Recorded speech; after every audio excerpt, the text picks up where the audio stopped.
the same. Without them, these game broadcasts wouldn't be possible. Now let's take you to the field where Tim Parrish will bring you the Potlatch #1 Federal Credit Union countdown to kickoff. And go Lumberjacks!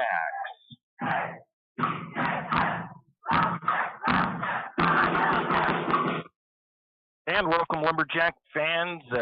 We are here in Grangeville as the Lumberjacks get set to do battle with the Bulldogs in a Central Idaho League matchup here tonight. And by Grangeville standards, the weather is actually pretty nice this evening. We're currently at about 61 degrees. By about the end of the game, we could be down to about 52, and it's not windy today, at least at the moment. So that's always nice here up in Grangeville. So hopefully it stays that way and it doesn't get too cold. And let's see if the Lumberjacks can come up here. And I would have to assume that most people out there that aren't Lumberjack fans have probably basically picked the Bulldogs to win this game. So let's see if the Lumberjacks can't get the upset here tonight in Central Idaho League play. When Lumberjacks are out here getting their stretches done, I think the Grangeville players must be back in their locker room still, getting some final instructions from their coaches. And they'll all be out here soon getting their warm-ups done. We've got 26 minutes. I'm assuming that's 26 minutes until they start some of their senior night festivities, because they're doing senior night for Grangeville tonight, and they're doing like all of their sports for senior night here in one shot. So it might be a long senior night presentation. But we're going to take a break. We'll come back with our interview with head coach Greg Rouse. Show your spirit and unleash your school colors with a debit MasterCard from P1FCU. With our exclusive high school and college design, you can represent your school with pride. To join the P1FCU Mascot Madness, visit P1FCU.org to see all our designs. P1FCU, a Pacific Northwest original since 1938. Insured by NCUA. Kenny and the crew at 10th Street Superstop invite you into the biggest convenience store in town. 10th Street Superstop is your one-stop shop for gas, propane, snacks, and ice-cold drinks. Stop in for breakfast or lunch, breakfast burritos and pizza to paninis and fajita burritos. 10th Street Superstop has something for everyone. Whether you're headed to a Lumberjack game or out into the woods, 10th Street Superstop is the place to stop for anything you may need. 10th Street Superstop on North 10th Street in St. Mary. Do you have a hazardous tree on your property? Do you need some trees or brush removed in preparation for a home or shop? You need to call Andy's Arbor and Site Clearing. Andy's Arbor and Site Clearing specializes in the removal of dangerous trees, pruning, thinning, and chipping. Andy's Arbor and Site Clearing also has a bucket truck for those hard-to-reach areas. So if you're in need of some thinning, tree removal, and site preparation, call Andy's Arbor and Site Clearing. That's at 208-582-2134. That's 208-582-2134. Andy's Arbor and Site Clearing. A game without a crowd is just a scrimmage. A performance without an audience is just a rehearsal. Without your presence, high school sports and the performing arts aren't possible. Ensure that these essential extracurricular activities continue to enrich the lives of students in Idaho. Purchase a ticket to your local high school's game or performance. This message presented by the IHSAA and the Idaho Athletic Administrators Association. Well, well, well. Are you in need of a reputable, experienced, and knowledgeable well drilling and pump company? Look no further than Interstate Drilling and Pump. Interstate Drilling and Pump drills new wells, deepens existing wells, installs and repairs pumps, and does well testing both for water quality and gallons per minute. Interstate Drilling and Pump has 24-plus years of experience and served from Moscow to Rathdrum and the Silver Valley. Well, what are you waiting for?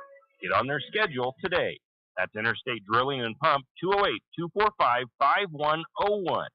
208-245-5101, Interstate Drilling and Pump. Tax time is here again. I know. It's not your favorite. But at H&R Block, tax time is our favorite time of year. It's when our tax pros get to do what they love the most, help people. By getting to know you, they can make sure your return gets done right. It's not just about numbers, boxes, and forms. It's about personal care.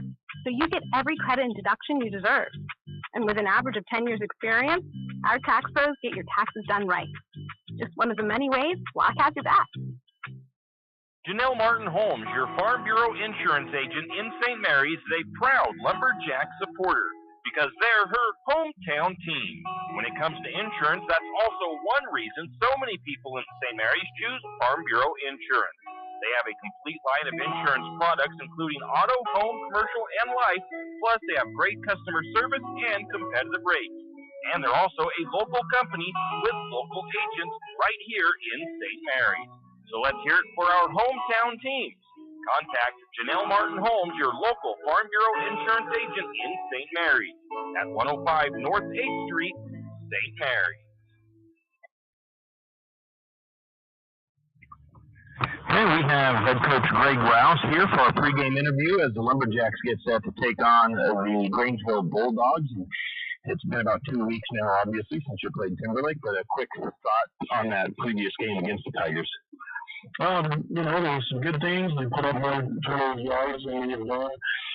So behind the scenes stuff, just kind of different things, mistakes, those kind of things as well. We're struggling a little on stopping the run, which we've got time to work on and clean up, so hopefully we'll see the results of that this week. It was also struggling that we just didn't really look at the team. We're missing a bunch of linemen and stuff like that. And it's just been crazy this year. We have yet to film the full starting lineup for 1 week, which is just crazy.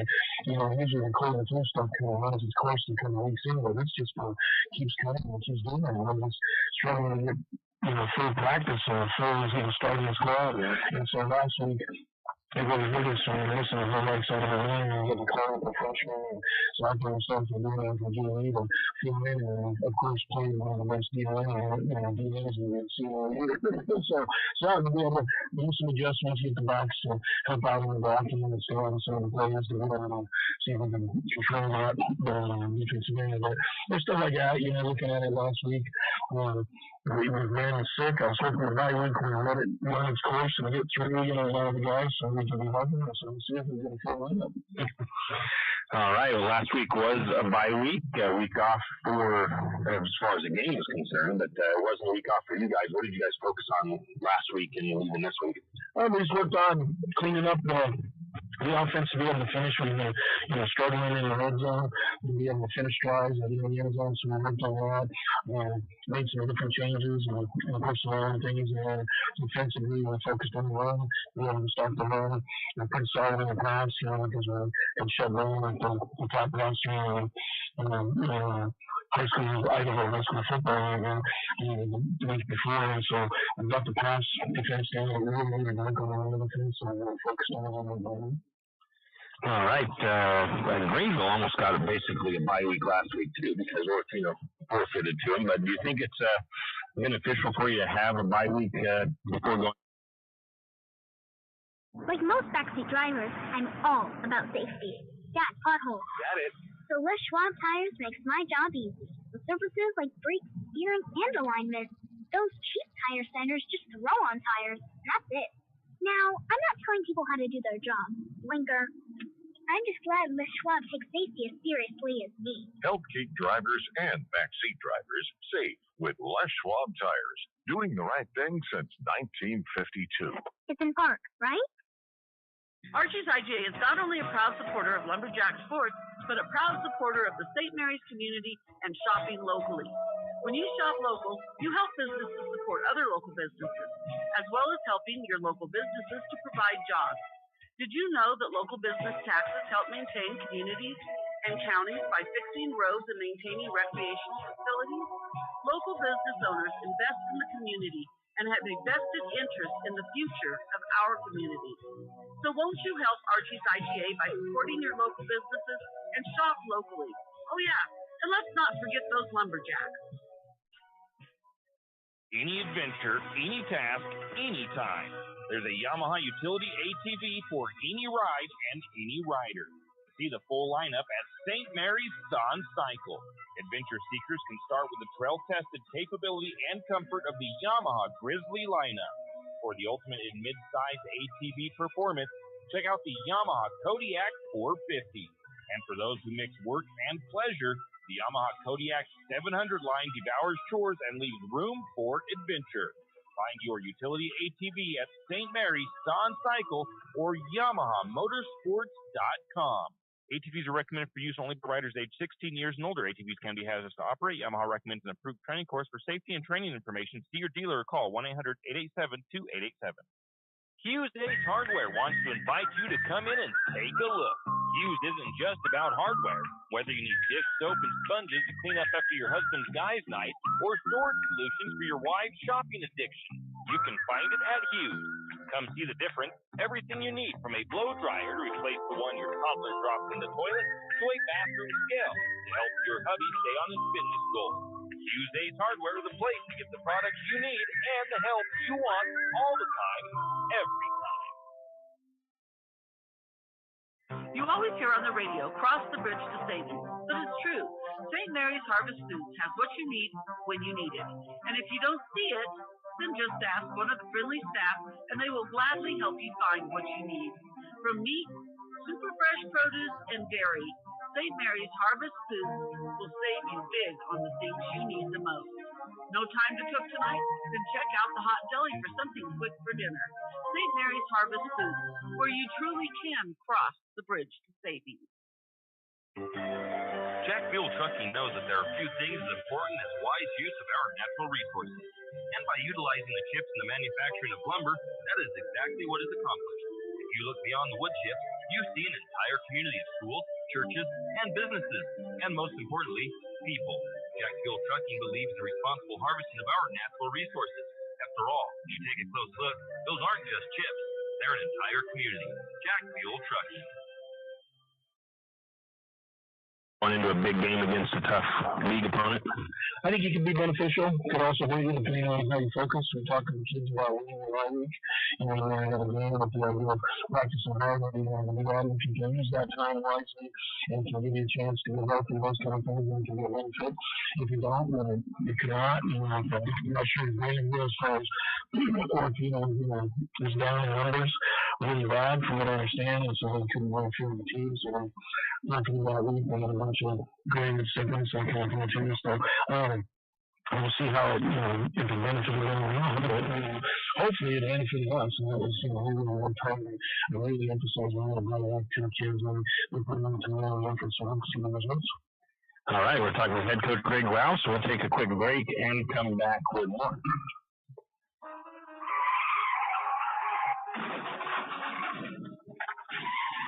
Sometimes accidents happen. You never thought it would happen to you, but it did. Where can you turn for that friendly hand of support? Jack's Pharmacy is your good neighbor pharmacy in St. Mary's, where you'll find personalized care. Whether you need crutches, supports, wheelchairs, or even a hospital bed, Jack's is here for you. We service both Medicare and Medicaid. If you need durable medical equipment, come to Jack's, your good neighbor pharmacy, where you'll receive personalized service and attention. Looking for future leaders we can believe in? Look no further than the high school student athletes right here in Idaho. High school sports teach young people how to be effective leaders. It includes learning to listen, accepting responsibility, being a good role model, and it's about respect. The result, it transcends sports. It gives us hope for the future. This message presented by the Idaho High School Activities Association and the Idaho Athletic Administrators Association. And we're here with Greg Rouse, Lumberjack head coach for football. Grangeville coach, they're always a tough opponent. It doesn't matter. They can be 0-6 on the year. Whenever they play us, it always seems to be a dogfight. I've learned that in my years of covering the games, too. I would follow them all year long. Like, they just look like they're going to be easy to beat this year. And then we go down there and play them, or they come up and it's just a 2-point difference if we can keep it that close. I mean, we've been blown out more times than not against Grangeville, and they kind of, I've always talked about it in our pre-games, like basketball-wise, we kind of own the Bulldogs, but when it comes to football, I think we got only 2 wins against them in the last however many years it's been. What do you know about Grangeville? Like you said, always well coached. It's kind of a rivalry league for lack of better words. Football's a big deal for them down there in the program. Some of the other sports, got a lot, but they really pride themselves in the football program, and they do a good job. So they're always competitive. You never underestimate what they're going to do as far as that in football. So, you know, it's focus, get dialed in, work on the things we needed to execute, and what we plan on seeing from is the same stuff that we've seen in the past. And, you know, we run similar offense, they make little tweaks in there from last year, but they pretty much run the same thing offensively and defensively. So, you know, by now, each of us knows what each other's going to do. You know, there's no secrets. It's going to come down, and it always does, to just a lot of competition. The Bulldogs are kind of I've looked at it a little bit, but they seem to be kind of balanced. They run and throw a little bit. So what will it take to beat Grangeville tonight? I think one of the things I think we'll have to stop them they're spread offense, but they run a lot out of it. So I think, like I said, we can do more passing on defense, but we need to stop the run. And we've got a great senior running back, you know, he's doing a good job and shut him down. And we can. And so, you know, we don't do that. And offensively, we just got to finish runs. I mean, it's funny, you know, if you look at the stats, we have some of the stats, we're in the top leaders, you know, in our division. But if you look at the stat of touchdowns, we're not even on the arc. We're just not scoring. We're moving the ball in the middle of the field, but we're just not finishing. So we got to finish, and that's kind of what we're really focused on this week is finishing drives. And if we can do that, it'll take care of itself. So I imagine you want to. One of the things you want to see tonight is the Lumberjacks finish some drives, especially early in the night. Yeah, we need to be able to score first off. We've never done that, and that's been one of our Achilles' heels. But yeah, we need to get over the ball, sustain the drive all the way down, finish it, you know, and score once you're in. And if we can do that early in the game, that'll be huge. All right, we've been talking with head coach Greg Rouse before the Lumberjacks take on Grangeville. Good luck tonight, coach, and go Jacks. Go Jacks. We'll take another quick break and come back with more of the pregame right here after this. Afraid to touch that breaker box? Need some rewiring done? Call the professionals at M&S Electric. With nearly 40 years' experience, there's no job too big or too small. From industrial and commercial to residential and service work, M&S Electric isn't afraid. Serving Benawah, Shoshone, Kootenai, and Latah counties, M&S Electric has you covered. Overhead work? M&S can do that too with their bucket truck. M&S Electric, 408 Main Avenue, St. Mary's. Give them a call, 208-245-3890. No job too big, no job too small. We do them all. M&S Electric. For all of your area high school sports schedules, updates, and recaps, including Lakeside, Kootenai, and of course, St. Mary's High School, pick up your copy of the St. Mary's Gazette Record every Wednesday. Not only will they have game recaps and highlights for area high school sports action, but local news and information. St. Mary's Gazette Record, pick up a copy today. For all your plumbing needs, call Nick's Plumbing and Heating. With Nick's professional staff, you can be assured of guaranteed quality products, installation, service, and repair of all of your plumbing. So if you have plumbing needs or problems, call the good folks at Nick's Plumbing and Heating. Call 245-5460. That's 245-5460. Nick's Plumbing and Heating. Installation, service, and repair when you need it. Nick's Plumbing and Heating, St. Mary's. When you need that morning pick-me-up before work or school, there's one place that comes to mind. It's a place that loves our community, the St. Mary's Lumberjacks, and all the local businesses and people in our village. Shift and Grind in St. Mary's is all about the community. Whether it's helping raise money for the Booster Club or for a family in need, the Shift and Grind family are always ready to help. So be sure to stop by Shift and Grind for your caffeinated needs. Located at 132 First Street in St. Mary's, Shift and Grind says, go Lumberjack! If you know which side of the saw cuts wood, and if you can hammer a nail, you can do it yourself. Carpentry, construction, finishing, or framing, around here, you've got it made. You've got 10th Street Lumber. At 10th Street Lumber, we have the answers to your building and repair project questions. Every day, 10th Street Lumber helps homeowners get quality results. For lumber, blocks, power tools, fixtures, everything you need for a professional job. Don't pick up a nail until you shop 10th Street Lumber. 10th Street Lumber on the corner of 10th and Railroad Avenue in St. Mary's. Wondering how to manage your retirement nest egg? How big should it be when you retire? Contact Jenny Oaks at Gateway Financial Partners to get the answers to these and all your other financial questions. The securities and advisory services offered through LPL Financial, a registered investment advisor.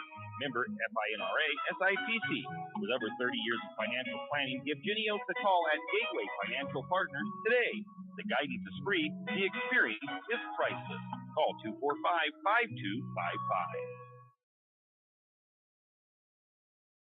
Tim Parrish back here at Grangeville High School as your Lumberjacks get set to do battle with the Grangeville Bulldogs. This is the Potlatch #1 Federal Credit Union countdown to kickoff. The senior night for soccer was last week, so we will be recognizing the Lumberjack senior soccer players during our broadcast tonight, and some other items that we have as well. So we'll just let you know that ahead of time. But first, let's go ahead and take a look at the 3A Central Idaho League standings. The Grangeville Bulldogs come into tonight's game with a 2-0 league record, 4-2 overall. They were supposed to play Orofino last week, but Orofino had some guys out with injury, sickness, and possibly even some grade issues. So Orofino forfeited that game to the Bulldogs. So the Bulldogs got the benefit of a bye week for the most part last week as well. The Bulldogs are 9th in the power rankings for Max Preps. The Kellogg Wildcats sit at the number 2 spot. They've got a 2-0 league record, 2-4 though overall. They lost 42-22 to Bonners Ferry last week. Don't let that 42-22 score kind of sway you a little bit, as Bonners Ferry scored a late touchdown in that game. They really didn't need to, and they still kept on playing and pushed a score into the end zone late in that game. This week, Kellogg will be playing New Plymouth. They will play New Plymouth tomorrow at Prairie. The Wildcats are 15th in the Max Preps rankings. The Priest River Spartans are 0-1 in league play, 3-2 overall, though. They beat Colfax Washington last week. I think most of their wins have come against Washington schools. They beat Colfax by a score of 34-27. They are hosting Orofino tonight, and I did see the radio station Rump and Orofino had their post for their YouTube stream, and the Maniacs are playing tonight. So they do have all their guys back, mostly healthy, hopefully. And the Spartans, 13th in the power rankings for Max Preps. St. Mary's 0-1 in league play, 0-5 overall. They lost last week 2 weeks ago, 41-16 at Timberlake. The Lumberjacks are 17th in the power rankings in Max Preps. The interesting thing for St. Mary's is their strength of schedule has kept them at 17th basically all season in the Max Preps rankings. I think they started the year at like 18th, but they've been at 17th despite being 0-5. They haven't dropped in the power rankings, and I think that's due to the strength of schedule for the Lumberjacks. They played a lot of larger schools. They played Sandpoint, they played Moscow, Bonners Ferry, and also Timberlake. So that's benefited St. Mary's in the Max Preps rankings. If they could have gotten 2 wins that I think were St. Mary's for the takings, they'd probably be a lot higher up in those rankings, as they probably should have beat Bonners Ferry, and they should have beat Kellogg as well. But slow starts have really hampered St. Mary's this season. We'll talk about that more later on in the pregame. Orofino is 0-2 on the season in league play, 1-4 overall. Like I said, they forfeited to Grangeville last week, and they are at Priest River tonight. They are 20th in the Max Preps rankings. Taking a look at the polls and power rankings, the Idaho Sports Power Rankings top 5, as things start to shake out late in the season, you'll notice that it's just about the same all the way across. Aberdeen, Declo, Westside, North Fremont, and Marcine are the top 5 in the Idaho Sports Power Rankings. In the coaches poll, it's Aberdeen, Declo, and then tied for 3rd, Westside and North Fremont, and Firth at the bottom of that. In the media polls, you've got Aberdeen, Declo, Westside, North Fremont, and Firth. And in the Max Preps rankings, those are the ones that seed the state tournament. It's Aberdeen, Declo, Westside, Firth, and Ryrie. I'm not exactly sure if that seeds it, because I think now the conference champions get bye weeks and all that right into the playoffs. It seeds the at-large bids for Max Preps. So that's a look at the standings and the polls and power rankings. We'll take another quick break and come back with more of the Potlatch #1 Federal Credit Union countdown to kickoff. Fall is coming, and of course, cold weather. Now's the time to stock up on a few things. XXX Feeds has magnetic wood pellets in stock, and it's never too early to be ready for the cold weather. XXX Feeds also has alfalfa in stock as well as straw. And if you have some four-legged woodland friends that look a little hungry, XXX Feeds can keep you loaded up on deer feed and deer block. Don't wait until the last minute. Stop by XXX Feed in St. Mary's today. It's the kid in grade school who paints her face blue and white before every home game. It's the accountants and salesmen who give up their Friday evenings to referee. It's the cashier at the corner convenience store who wears school colors on every game day. What makes high school sports here in Idaho so special? They do. You do. We all do. This message presented by the Idaho High School Activities Association and the Idaho Athletic Administrators Association. St. Mary's Realty is a St. Mary's icon. Why? Because they are a team. They work for you. And they've been a team for many years. Whether you are buying your first home, looking for a recreational cabin, or selling your current home, St. Mary's Realty puts their team on it for you. So stop in or give them a call today at 245-4502 and let their team be your team. That's St. Mary's Realty at 726 Main Avenue, St. Mary's. Riverbend Car Wash and Laundromat, located next to Harvest Foods in St. Mary's. Open 24 hours, we have washers and dryers of all sizes to get your laundry done quickly. If you'd like to get your laundry done in less than 5 minutes, take advantage of our drop-off laundry service where we wash, dry, and fold it for you. While you do your laundry, be sure to take advantage of our touchless automatic car wash, which has that great undercarriage spray to get the grime off. Riverbend Car Wash and Laundromat can be found at riverbendbubbles.com or call 208-582-4844. Tim Parrish back here at Grangeville High School, home of the Bulldogs, as the Lumberjacks get set to take on their Central Idaho League rival in some football action under the lights here on a Friday evening. This is the Potlatch #1 Federal Credit Union countdown to kickoff, and I did forget to give the final score to everybody for that JV game. It was a rough one for the JV Jacks tonight as they fell. I believe it was 62-8 was the final for the JV players. And now we get ready for varsity action. I mentioned at the beginning that we are going to be recognizing the soccer players for the senior night, and our first senior soccer player is Jada Barden. Her guardians are BJ and Tracy Barden. She has 3 years of playing soccer. After high school, she plans to attend the University of Idaho and study criminology and law to later become a criminal defense attorney. Her activities in school include soccer and golf.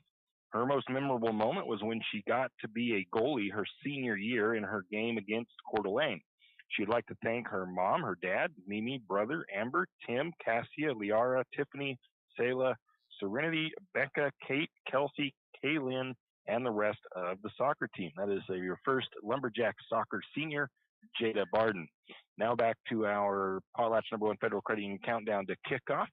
Lumberjack Sports Update. I shuffled this up in my pregame. I usually have it down at the bottom. I thought, Lumberjack Sports is kind of what this is all about. So we're going to move that up into the middle of our pregame. So taking a look at the volleyball team so far this year, 0-7 in league play. Been a tough season for them in league action. 7-15 overall. They beat Genesis Prep 3-1 on the 9th, and they are going to be hosting Orofino on Saturday. Just a quick note on that. I believe the game started at noon. I have my schedule here with me. Just a second. So the games for volleyball tomorrow start at 1 o'clock and then 2:30. The varsity girls play first tomorrow for volleyball against Orofino. 1 o'clock for that game. JV will be at 2:30. Looking at the soccer schedule, the boys soccer team, a young group of guys really have improved throughout the season. 0-11 overall, 0-11 in league play. They lost 6-1 to Timberlake on the 8th.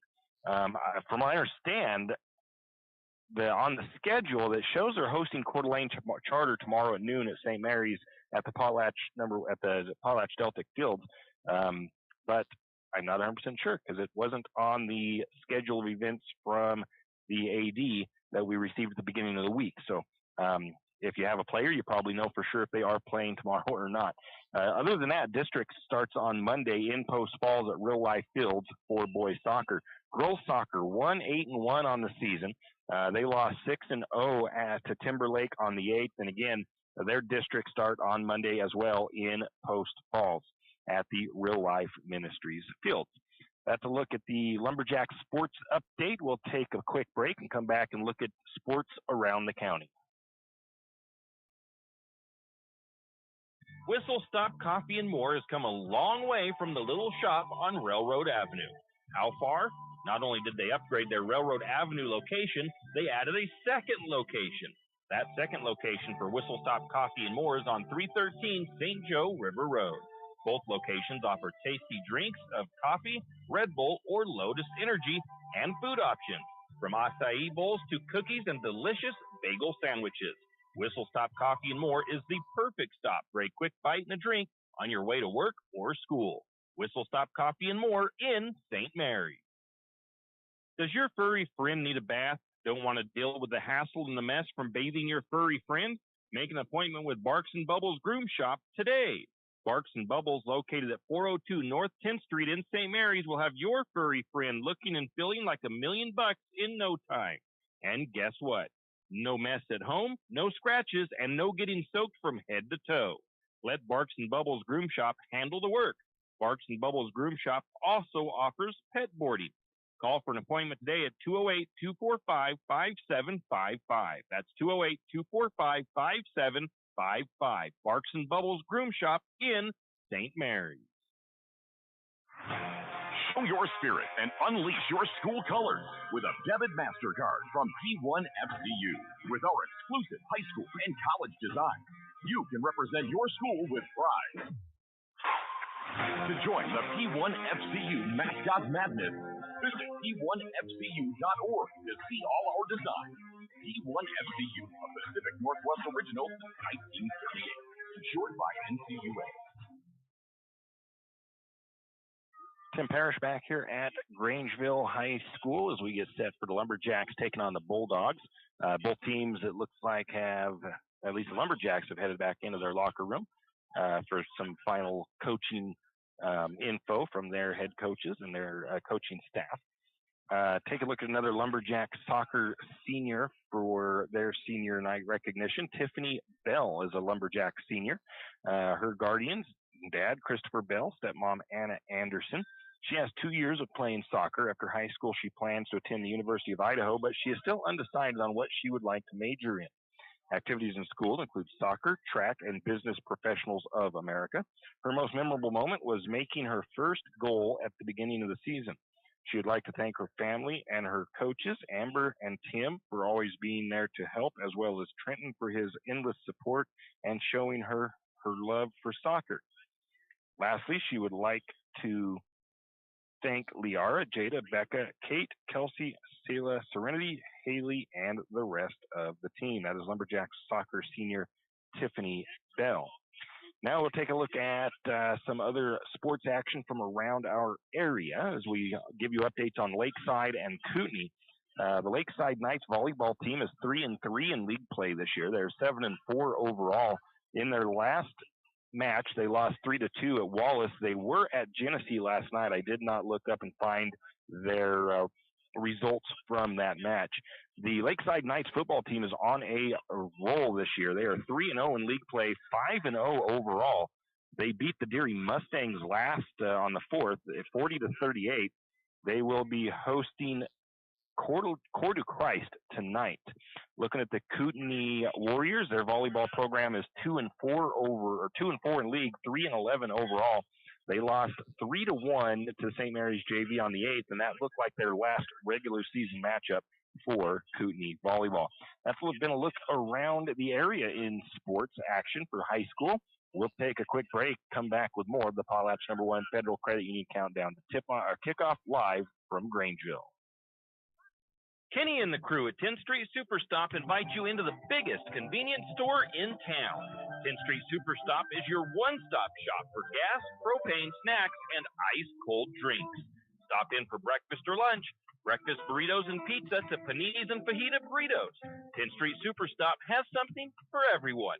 Whether you're headed to a Lumberjack game or out into the woods, 10th Street Superstop is the place to stop for anything you may need.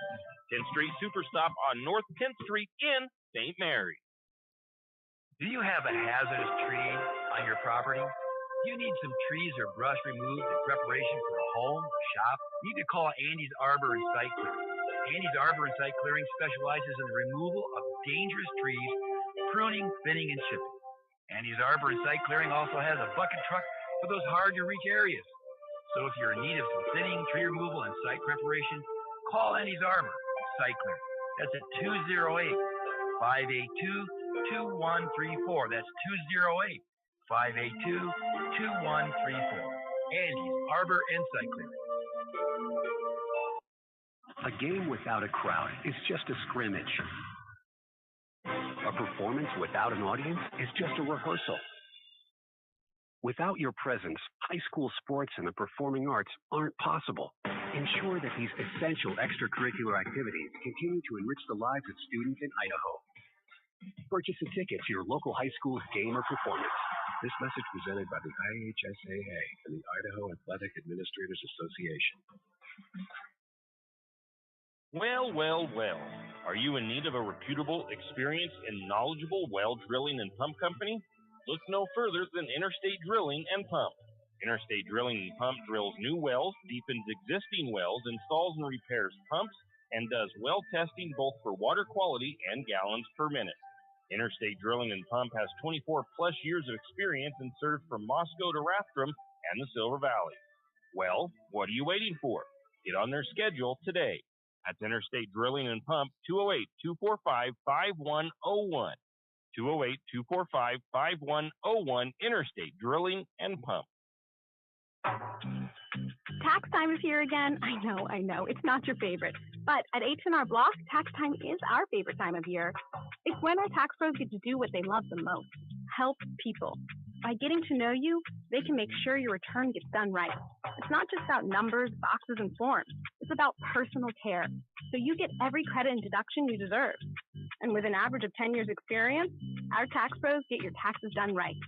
Just one of the many ways Block has your back. Yeah, we are back. Potlatch's #1 federal credit union countdown to kickoff from Grangeville. And they're doing their senior night here tonight for the Bulldogs. Like I said, they're doing, I think, their track and field and everybody for senior night in one shot. And we are also mentioning some of our senior soccer players here tonight. We'll do senior night for football is, I think, the last game of the year. I think it's going to be against Orofino.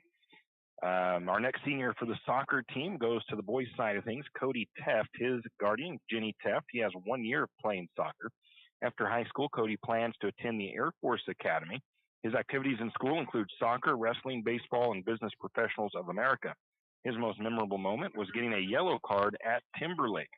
He'd like to thank his mom for being the best supporter and always trying her hardest to make it to every event, his grandparents for always being there for him, Emma for being the best sister, all of his aunts and uncles, Coach Ronaldo and Robin, Miss Willard, Coach Buckler, Chase and Shannon, Bennett, the Ribricks, Coach Dennis and Hayden Humphrey, Coach Brian and Drake Lounsbury, Christy and Brian, Mr. Rogers, Keith Starr, Gilkey, Stephen, Mr. Pfeiffer, and all of his friends, and above all, Jesus Christ. That is St. Mary's Lumberjack senior, Cody Teft. Now we'll jump into a look at the Lumberjack statistics through 5 games of the season. Lumberjacks only averaging 17 points per game this year so far. Otherwise, though, the other numbers aren't really bad statistic-wise. It's just that scoring number is the tough one for St. Mary's. As a team, they're averaging right around 255 yards a game. I think I've heard Coach Rouse say they'd like to see that number over 300 yards a game. Passing yards, 107 per game. Rushing yards, 148. St. Mary's is averaging 7 yards per pass attempt and 4 yards per carry in the run game. St. Mary's has either 8 or 9 turnovers. I have written down here because my Huddle stats have reverted back to old numbers for some, I don't know what they've done, but Huddle is really weird with their stats program. But I have 5 fumbles lost for the Lumberjacks and 3 interceptions. Third down conversions for the Lumberjacks is 32%. Fourth down conversions just 29%. Offensive leaders at quarterback for St. Mary's, Jack Barta, Jr. He's 33 of 71 passing this year, 536 yards, 4 touchdowns, 3 interceptions. He's been sacked 7 times. Julian Grimaldo is a senior wingback. He has 22 carries for 204 yards, 4 touchdowns, 41 yards per game, and 42 long. Gerard Dittman, the running back, he's a senior, 70 carries for him, 245 yards rushing with 49 yards per game and a long of 46. Gerard has 1 touchdown on the year. Julian Grimaldo is also leading the team in receiving, 12 receptions the senior has for 257 yards and a touchdown. 21 yards per reception, 51 yards per game, and he has a long of 56 yards. Isaiah Gustafa Jr., he has 5 receptions for 84 yards and a touchdown. Defensively for the Lumberjacks, St. Mary's allowing 40 points per game, another tough number there kind of for the coaches, I'm sure. 310 yards per game St. Mary's is giving up defensively, 145 passing and 165 rushing. Third down conversions, 48%, very solid number for Lumberjack opponents, and the fourth down conversions not bad at all either, 44%. Our defense has forced 3 fumbles and has 1 interception. I believe Lumberjacks are -4 in the turnover differential. I didn't put that interception down there. Julian got that against Timberlake. St. Mary's has sacked the opposing quarterback 3 times. And my huddle stuff gotten all messed up, so my tackles were off. Our leading tackler right now is Julian Grimaldo, but right now we still have it as Aiden Year out with 26 tackles, Julian Grimaldo with 26 tackles and 1 tackle for loss, Hayden DeFort with 23 tackles. He also has a defensive touchdown. Amato Stewart, a junior, with 24 tackles on the season with 3 tackles for loss. Kyle Smith, Donnie Morris, and Chris Brousseau each have 1 sack for the Lumberjacks defensively. Let's look at your season statistics. We'll take a break and come back with more of the Potlatch #1 Federal Credit Union countdown to kickoff after this. Janelle Martin Holmes, your Farm Bureau insurance agent in St. Mary's, is a proud Lumberjack supporter because they're her hometown team. When it comes to insurance, that's also one reason so many people in St. Mary's choose Farm Bureau Insurance. They have a complete line of insurance products, including auto, home, commercial, and life, plus they have great customer service and competitive rates. And they're also a local company with local agents right here in St. Mary's. So let's hear it for our hometown teams. Contact Janelle Martin Holmes, your local Farm Bureau insurance agent in St. Mary's at 105 North 8th Street, St. Mary's. Like most backseat drivers, I'm all about safety. Got potholes. Got it. So Les Schwab Tires makes my job easy. With services like brakes, steering, and alignment. Those cheap tire centers just throw on tires, and that's it. Now, I'm not telling people how to do their job. Blinker. I'm just glad Les Schwab takes safety as seriously as me. Help keep drivers and backseat drivers safe with Les Schwab Tires. Doing the right thing since 1952. It's in Park, right? And Tim Parrish back here at Grangeville High School as we get set for Central Idaho League action between the Lumberjacks and the Bulldogs. This is the Potlatch #1 Federal Credit Union countdown to kickoff. Well, I mentioned it earlier. The Lumberjacks' first quarter and first half struggles continued in their last game against Timberlake. St. Mary's has not been able to find the end zone until the second half, typically on the year. So far, St. Mary's has not scored in the first quarter. They just can't seem to get their offense going. They do put some drives together. They just can't get them finished off in the end zone. Most of St. Mary's points have come in the second half this year. St. Mary's has 9 touchdowns in the second half compared to just 3 in the first half, and all of those in the second quarter. Lumberjacks have scored 5 touchdowns in the third quarter, 4 touchdowns in the fourth quarter. The Lumberjacks have had too many of their drives either just not get going early on, or once they kind of put a good drive together and they get close to the end zone, they just stall out with either sometimes it's a penalty or just a play for a loss of yardage, and it puts them back behind the sticks. So it makes it tough to get that touchdown in that first part of the game. So St. Mary's, if they want a chance at a playoff spot, they have to beat Grangeville tonight. And in order to do that, I think they've got to start fast tonight. They've got to get out of their own way and put a touchdown, put a score into the end zone in the first half. In the first quarter would be the best. Moving on, taking a look at the Grangeville Bulldogs. They are, of course, the 3A Central Idaho League out of District 2. They are, and again, we mentioned it earlier, 2-0 in league, 4-2 overall. Last year, they were 3-0 in league, 4-4 overall. Their head coach is Jeff Adams. It's his 15th season, not necessarily as a head coach, but coaching with the Bulldogs. I think I've seen that he has 8 years of coaching, being the head coach. Key returners this year for the Bulldogs, Troy Benefield. He's a senior. He was second team All-League last year for offensive line and first team All-League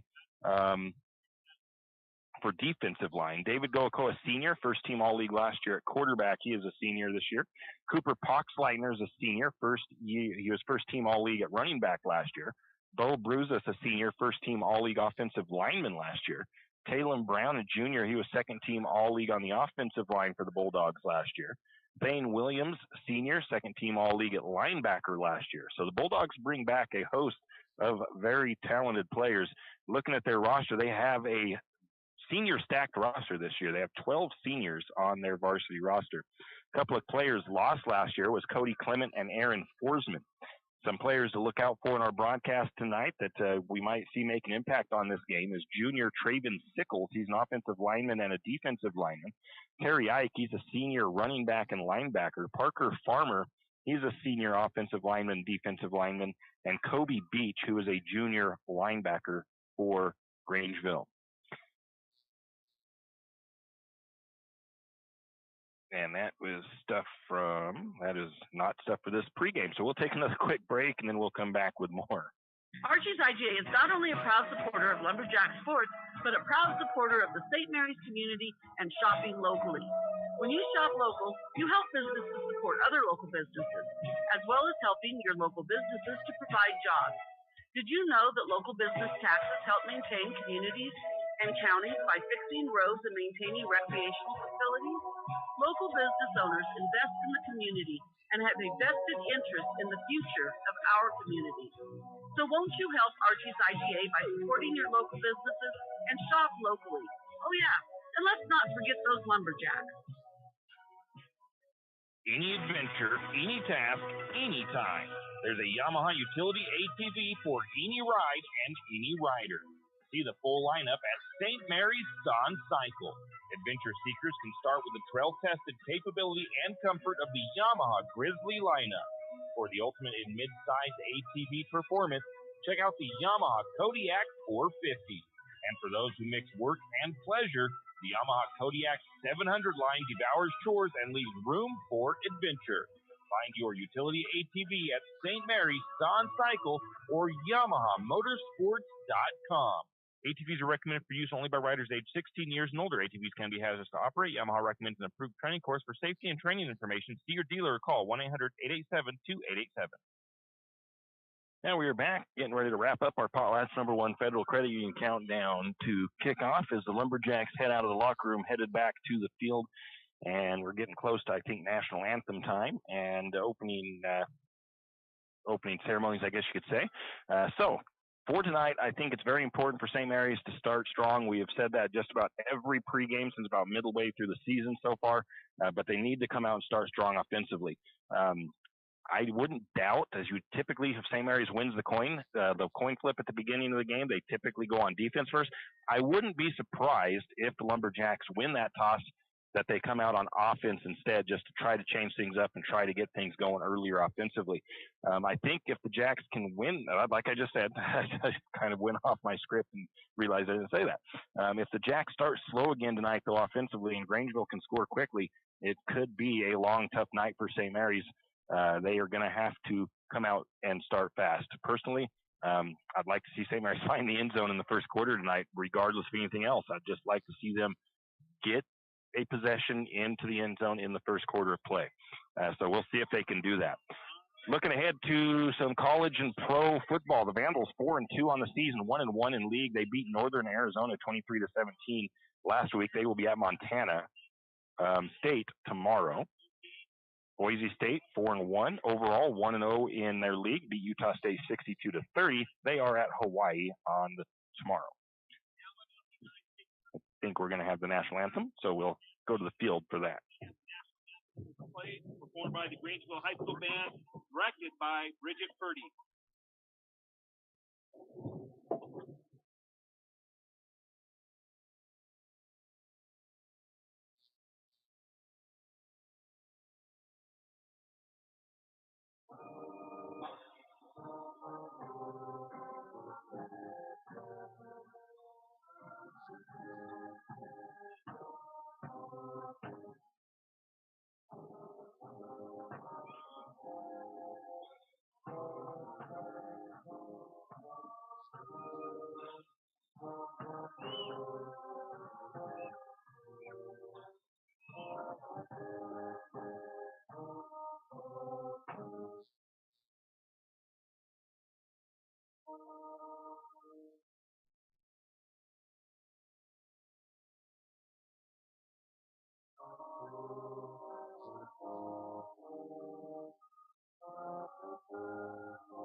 High School Band, and also And we are back after the Grangeville High School Band performed the national anthem.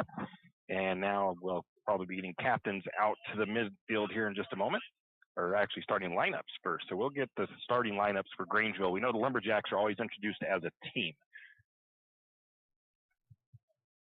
so I don't particularly worry about the starters for St. Mary's in my pregame either.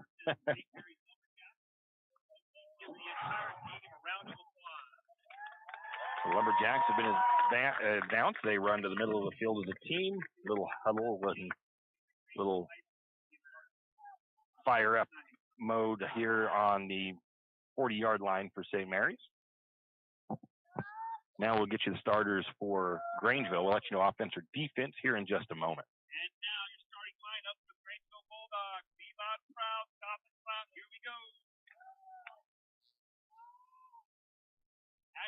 So they didn't say if it was defense or offense, but the first starter is senior Thane Williams. Next starter is senior number 2, David Goakoa. He's a quarterback and defensive back. Thane Williams is a running back, or a safety and a wide receiver. Next starter is number 7. He's a junior. He's a linebacker and a wide receiver, Kobe Beach. Next starter is number 12. He's a sophomore. He's a safety and a tight end. It is number 12, Will Told.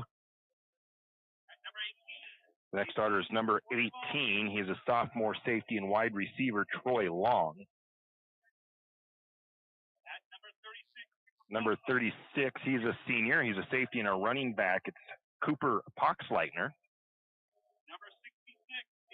And you got number 66, an offensive lineman and defensive lineman, and a senior, number 66, Bo Bruzis. Number 68, a offensive lineman, defensive lineman, and a senior, Sawyer Astley. Number 75, an offensive line and defensive lineman, or offensive lineman, defensive lineman, senior, Parker Farmer.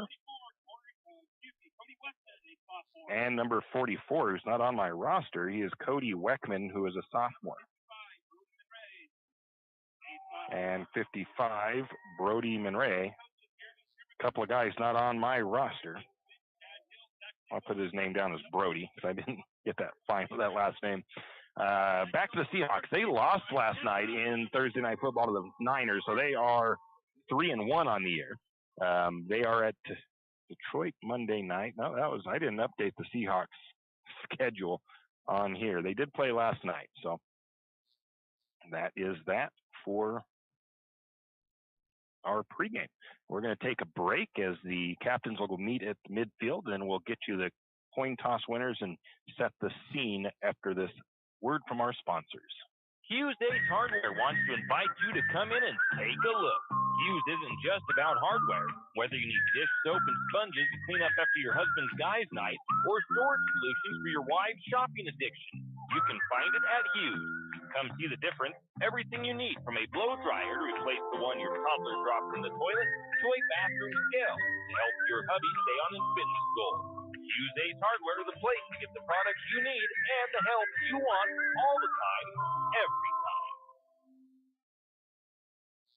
You always hear on the radio, cross the bridge to savings. But it's true. St. Mary's Harvest Foods has what you need when you need it. And if you don't see it, then just ask one of the friendly staff and they will gladly help you find what you need. From meat, super fresh produce, and dairy, St. Mary's Harvest Foods will save you big on the things you need the most. No time to cook tonight? Then check out the hot deli for something quick for dinner. St. Mary's Harvest Foods, where you truly can cross the bridge to savings. Jack Fuel Trucking knows that there are few things as important as wise use of our natural resources. And by utilizing the chips in the manufacturing of lumber, that is exactly what is accomplished. If you look beyond the wood chips, you see an entire community of schools, churches, and businesses, and most importantly, people. Jack Fuel Trucking believes in the responsible harvesting of our natural resources. After all, when you take a close look, those aren't just chips, they're an entire community. Jack Fuel Trucking.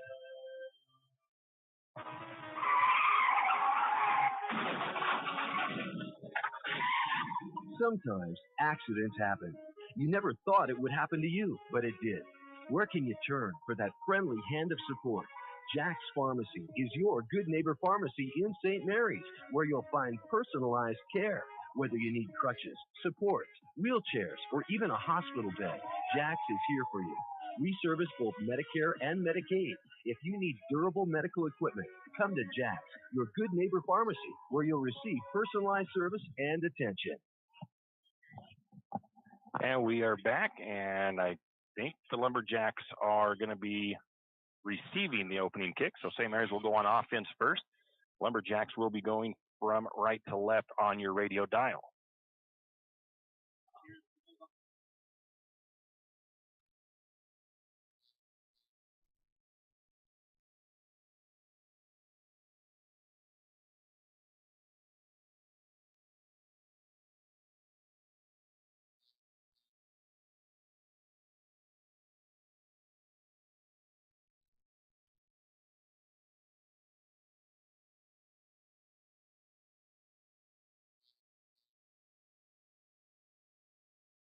Kicking off is Cooper Poxleitner for the Bulldogs.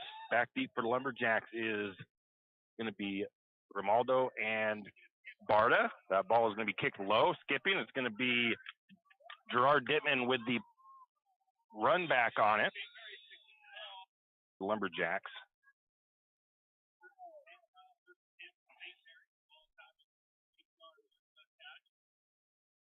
Lumberjacks will start on their own 28-yard line. Lumberjacks come out. Under center is Barta. Dittman behind him. One running back or wide receiver split to the top of the formation. Going to be a pitch to Dittman. Dittman has room on the edge. He's only got to get one guy, and that one guy is going to get him. That is the number 1 of Williams, but it's still a pretty nice run there by Gerard Dittman. Well, they say a gain of 2. Gain of 3 for Gerard. That looked like that play was going to go for a lot more.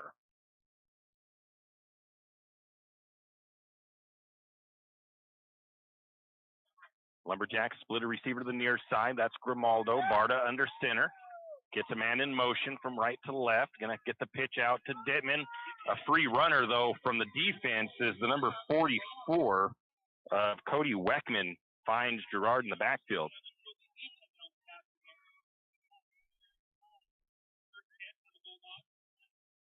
Loss of 3 for St. Mary's.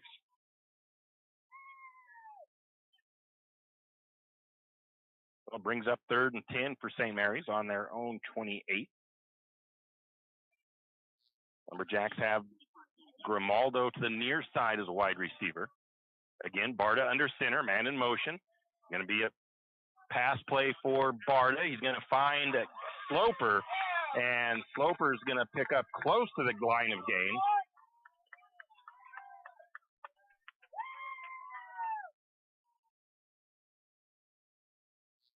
And I think they do call it a first down. So it's a 10-yard pickup on the toss and catch from Barta to Sloper. And that's Sloper's first reception of the year. One receiver to the top of the formation. That goes Brock Barta. Jack Barta goes into the pistol, takes the snap, pitches it up to Grimaldo. Grimaldo going to get tripped up after a short gain.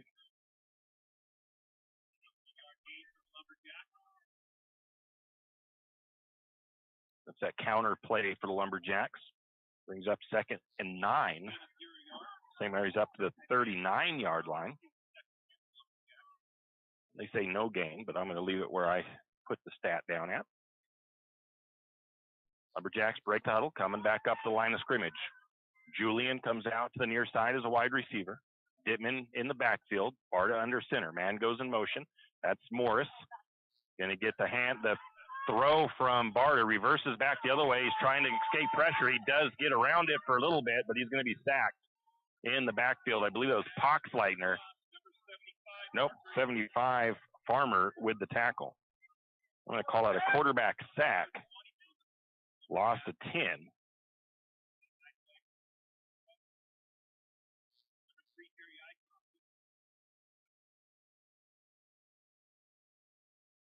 Third and long for the Lumberjacks. I thought Jack was going to maybe try to find somebody downfield, but instead he was going to try to get some yardage out of that and just couldn't find any free room to run. 3rd and long for St. Mary's. One receiver to the bottom here. That's Grimaldo. Going to be a pass, and we have a whistle and a flag.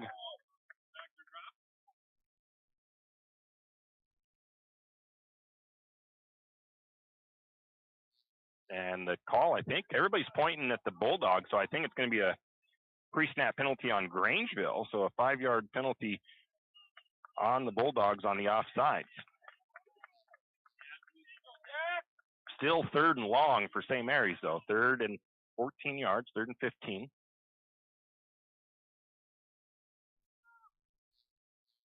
Lumberjacks break the huddle. Got Brock Barta to the top as a wide receiver. Jack under center. Takes the snap, rolls, looking to pass, rolls to the right side. Oh, he doesn't see or feel the pressure coming from behind him, and he's going to get sacked by Gage Smith for the Bulldogs. 2nd sack of the game for Grangeville. Backs the Lumberjacks back up to 4th and 20. Lumberjacks will punt this away as Julian will take care of the punting duties for St. Mary's.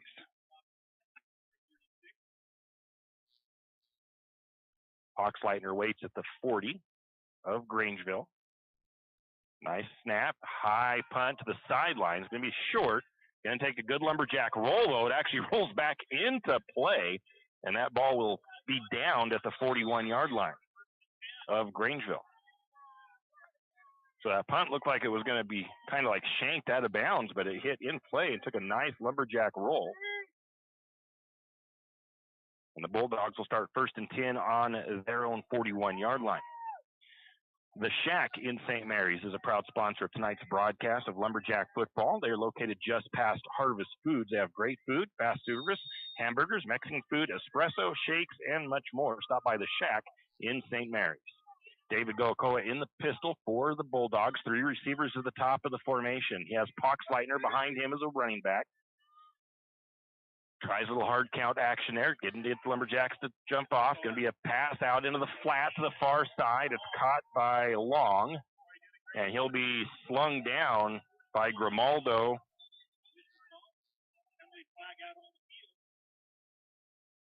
And Caden Morris will make the tackle. 5-yard pickup.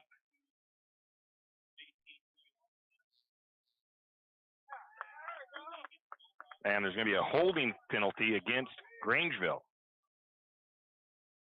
So that'll back them up 10 yards.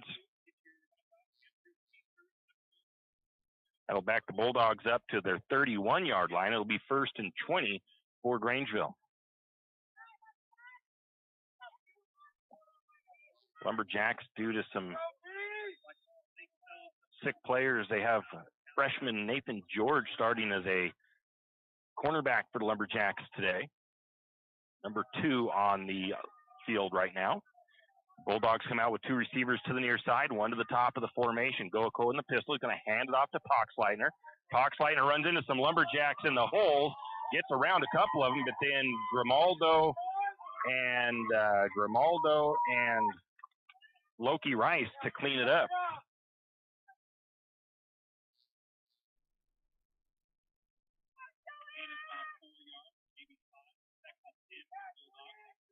Going to give him a 4-yard run up the middle.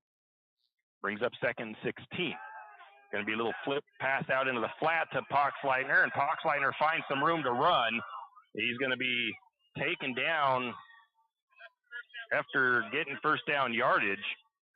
I think it was Grimaldo.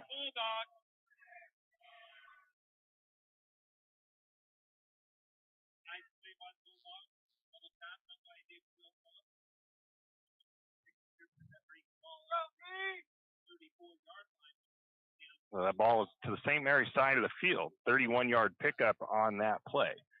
This time, Goakoa goes under center, takes a snap, hands it off. Got Terry Ike on the carry, gets out of 1 tackle. He's going to be finally brought down by Morris. And that's a Bulldog.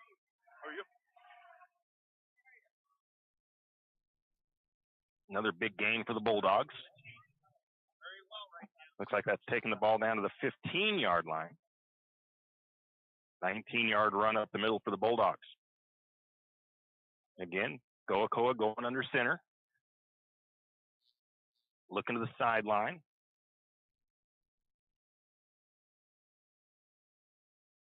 Checking the play, hands it off. Terry Ike again gets her way on one guy.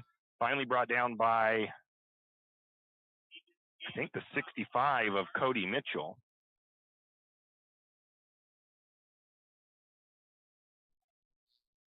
Lumberjacks are yelling that it was a fumble and saying that it should be St. Mary's ball, but it doesn't look like the officials agree.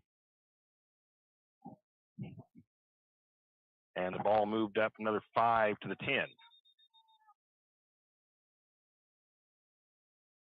Now we have a whistle by one of the officials. Brings up 2nd and 5 for Grangeville. Up to the Lumberjack 10-yard line. Again, Goakoa under center, takes a snap, hands it off to Ike. Ike's going to get tripped up and falls after a couple-yard gain.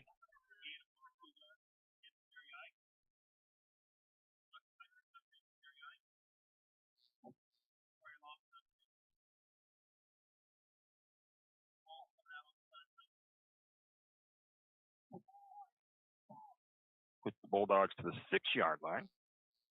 Hand off this time to Poxleitner up the middle, and I believe he gets into the end zone. So the Bulldogs will take their first possession, march it about 60 yards down the field, and punch it into the end zone, giving them a 6-0 lead in the first quarter, 5:37 to go.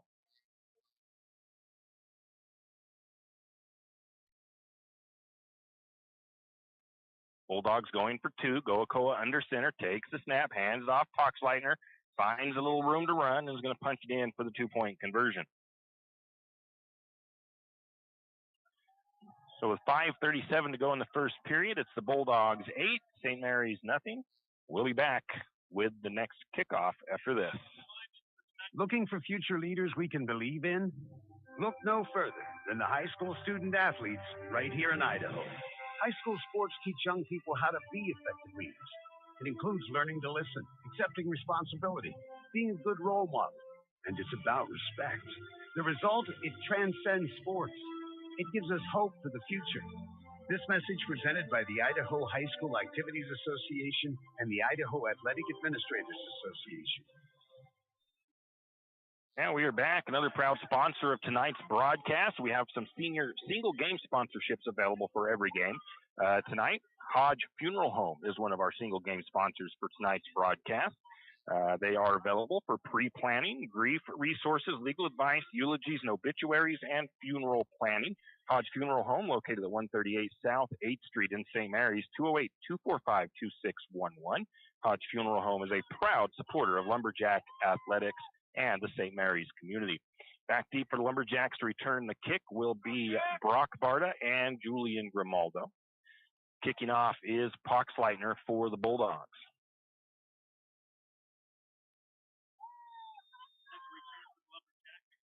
Kick is a low one. It's going to take a bounce and be fielded by Dittman at about the 24-yard line of St. Mary's.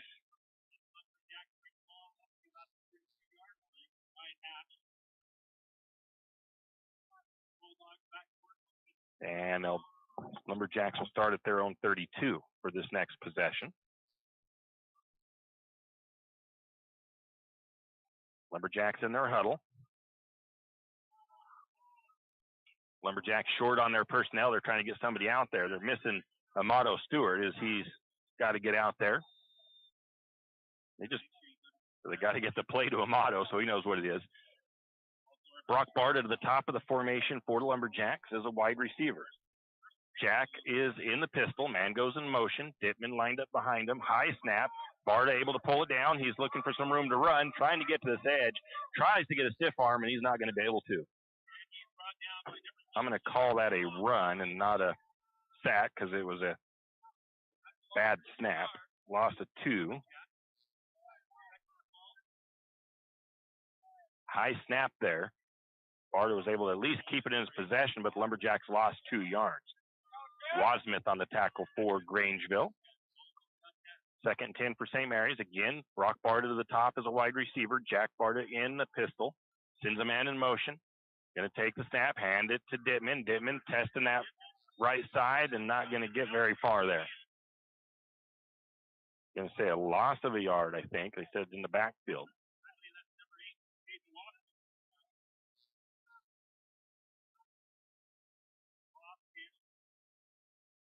Looks like a loss of a couple. Be 3rd and 14 for St. Mary's on their own 28-yard line.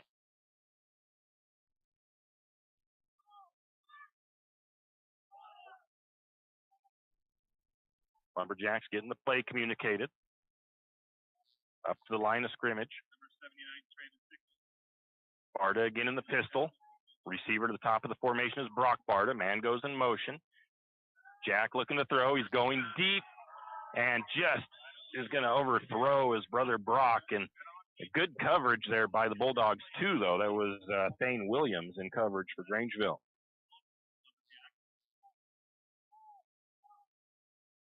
Lumberjacks are going to send out the punt unit again. I think Brock stumbled a little bit there going down the field, but I still don't know if he could have gotten underneath that. And then the coverage from Williams was right on him.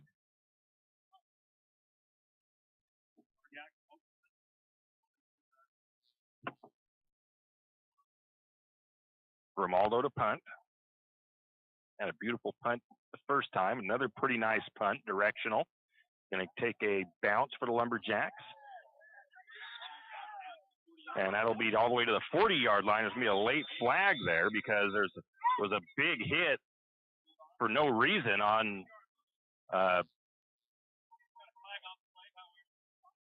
Sloper. Sloper just got creamed out of bounds by the number 15, I believe it is, of the Bulldogs.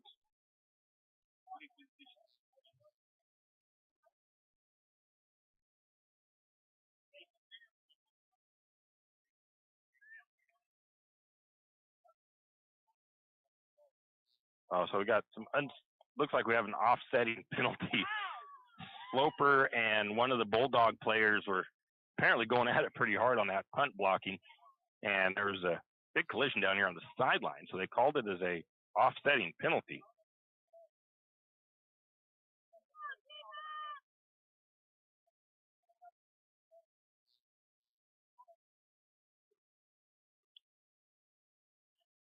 So it'll be 1st and 10 for the Bulldogs on their own 40-yard line. The Bulldogs break their huddle up to the line of scrimmage. Go Okoa under center, quarterback for the Bulldogs. Running back is Poxleitner. One receiver to each side of the formation. Going to be a handoff to Poxleitner. Finds a little bit of room on the edge. Get a flag. Caden Morris on the tackle. That flag could possibly be against the Bulldogs. Usually those are, but we'll see. So Bulldogs get called for a hold. That'll back the Bulldogs up to 1st and 20 back on their own 30-yard line.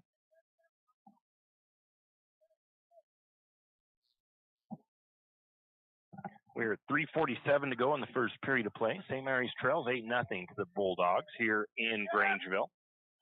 Listening to Lumberjack Football on 1240 KOFE. Don't forget about our YouTube stream for away games. One receiver to each side of the formation. Go-Ko was under center. Hands it off to Poxleitner. Big hole opens up for Poxleitner. Coming up to make the tackle is Loki Rice after a big gain. It's going to be just shy. So about a 19-yard gain by Poxleitner.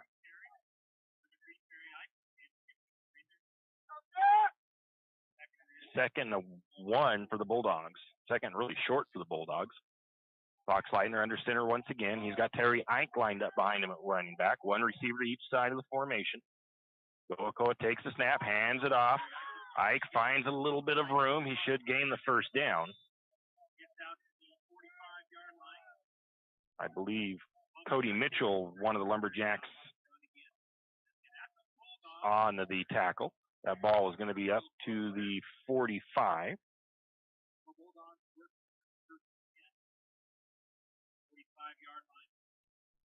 First down for the Bulldogs. Again, this time two receivers to the near side, one to the far side. Goakoa in the pistol, fakes the handoff, throws it out into the flat. Caught by the number 18. Caught by the number 18 of Long. Ridden out of bounds, I believe it was by Grimaldo.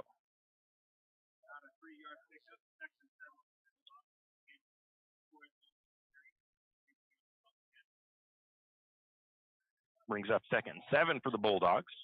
Again, in the pistol is Goakoa. Man goes in motion. Going to take the handoff, looking to throw, going down the sideline, just out of reach of his receiver. That was Wasmuth, the intended receiver. Brings up 3rd and 7 for the Bulldogs. Bulldogs changing personnel here. Coming on the field is Will Told. Will Told is a tight end for the Bulldogs. One receiver to the top, one to the bottom. Goakoa goes back into under center. Poxleitner in the backfield. Going to hand it off to Poxleitner. Hole opened up, but getting on him and making the tackle is Loki Rice.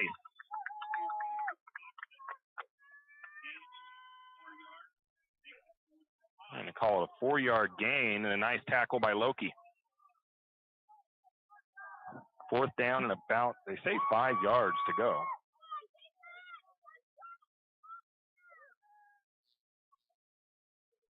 Going to get the snap. Going to get the quarterback's keeper. And Goakoa might be short.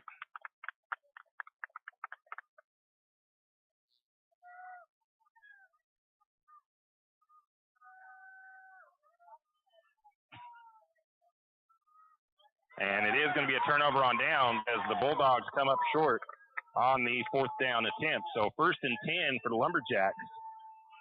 And they'll be taken over at their own 35. So a good stop by the Lumberjack defense there.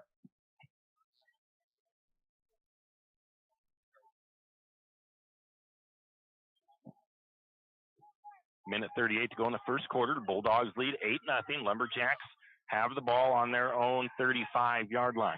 Well, they mark it at the 40. No, it's 35. St. Mary's again trying to get the correct personnel in there. Amato Stewart again, the one forgetting he needed to be out there. Grimaldo to the near side. Barta, I believe, at the top. Man in motion.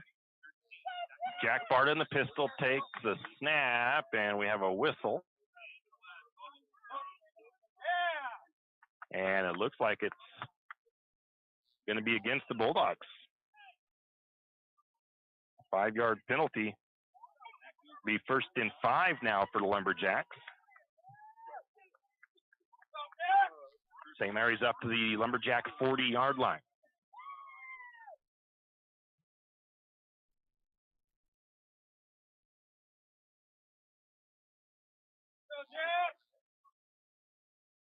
Lumberjacks out of the huddle. One receiver to each side of the formation. Man in motion. Bart is going to get the hard count again. And another offsides for the Bulldogs.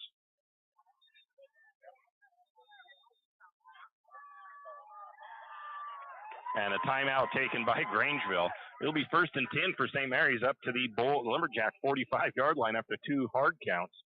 Another one of our single game sponsors that we brought on for this week's matchup against the Bulldogs is Q's Deals and Steals in St. Mary's. They're selling gently used name brand clothing. They are located on Main Street in St. Mary's. I don't know the exact address, but they are right between Timber Realty and Country Fair. Q's Deals and Steals, proud to sponsor tonight's broadcast of Lumberjack Football on KOFE. Quick timeout here as the Lumberjacks have gotten a first down off of penalties right now on this possession. St. Mary's heads back out on offense.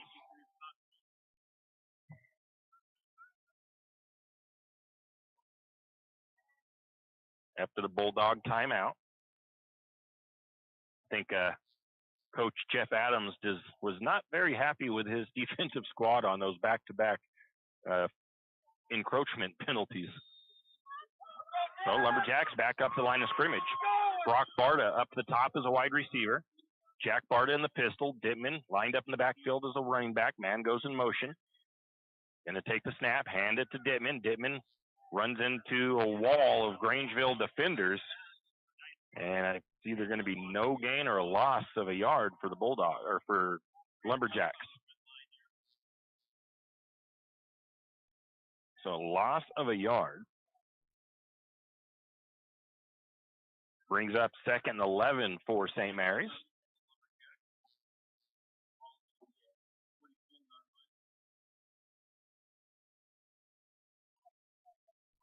Lumberjacks in the huddle still. Trying to get that play call communicated. Breaking the huddle up to the line of scrimmage. They've got to get that play in a little bit quicker so they don't got to worry about delay of games here. One receiver to the far side. Man in motion. Barta goes under center. Going to drop back to throw. He got pressure quickly in his face. Looking for Grimaldo, and it's going to be incomplete. Brings up 3rd and 11 for the Lumberjacks.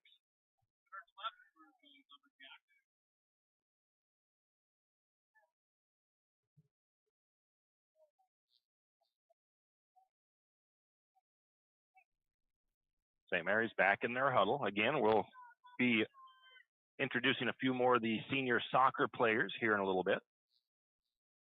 Up to the line of scrimmage. Grimaldo comes to the near side as a wide receiver. Barta in the pistol, has a man in motion. Dittman lined up behind him. Going to take the snap. Looks to throw. Over the middle. Oh, right off the fingertips of Julian. That was a good route by Julian. A good throw by Barta. Just couldn't quite pull that in. How you had the position on the defensive back. That was Troy Long in coverage for the Bulldogs. That Grimaldo had made a nice cut to get open. And the ball maybe just a little bit high, but it was still catchable. The Lumberjacks have their punt unit out there.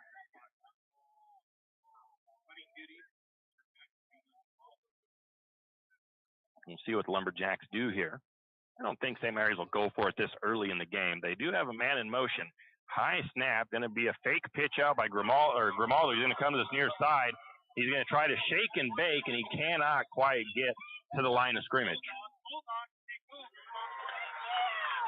Oh, there's a late flag that comes in, though.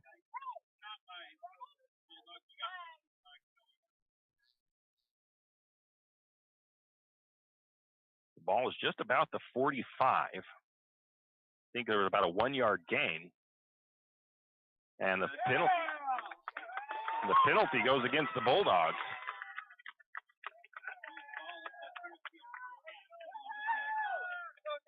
And I'm not sure if it was a 10 or 15. That was a 15-yard penalty. And St. Mary's gets a first down. So 1st and 10 for St. Mary's up to the Bulldog 41-yard line.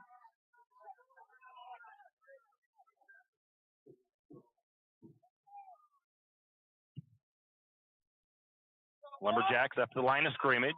Brock Barta swings out to the far side as a wide receiver. Jack in the pistol. Man in motion. Going to get the snap. Pitches it to Grimaldo. Grimaldo caught in the backfield. And that was number 13, Smith. Got a 3-yard loss. And that's the end of the first period of play. The Bulldogs lead 8-0 over the Lumberjacks. St. Mary's 2nd and 13 when we return. Afraid to touch that breaker box? Need some rewiring done? Call the professionals at M&S Electric. With nearly 40 years experience, there's no job too big or too small. From industrial and commercial to residential and service work, M&S Electric isn't afraid. Serving Bennewash, Shoshone, Kootenai, and Latah counties, M&S Electric has you covered. Overhead work? M&S can do that too with their bucket truck. M&S Electric, 408 Main Avenue, St. Mary's. Give them a call, 208-245-3890. No job too big, no job too small. We do them all. M&S Electric. And we're back. Teams will switch sides. Our next senior that we will recognize for the soccer team of the girls is Liara Sullivan. But they are already headed out, back ready to go, so we will wait just a moment for that. Now the Lumberjacks will be going left to right on your radio dial.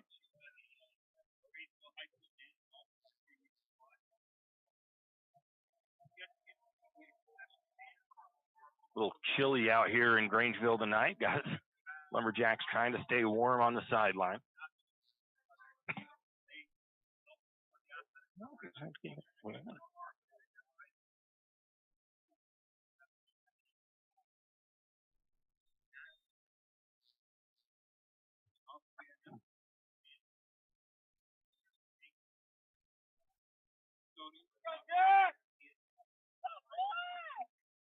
St. Mary's comes out with a two-receiver set.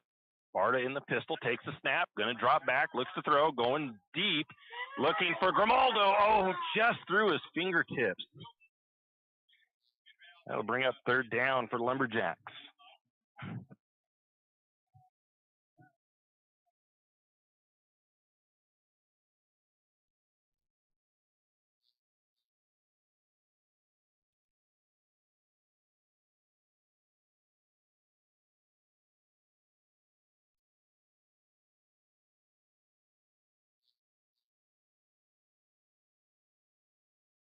We're back, or we're here. St. Mary's breaks the huddle. One receiver to the top, one receiver to the bottom. Amato Stewart in as a wide receiver.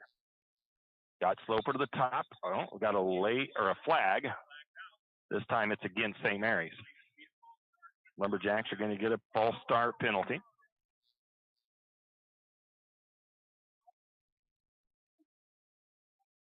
Third and 18 for the Lumberjacks now. Again, a little bit of a different look there offensively for St. Mary's. We had Sloper up to the top as a wide receiver, Amato Stewart to the near side.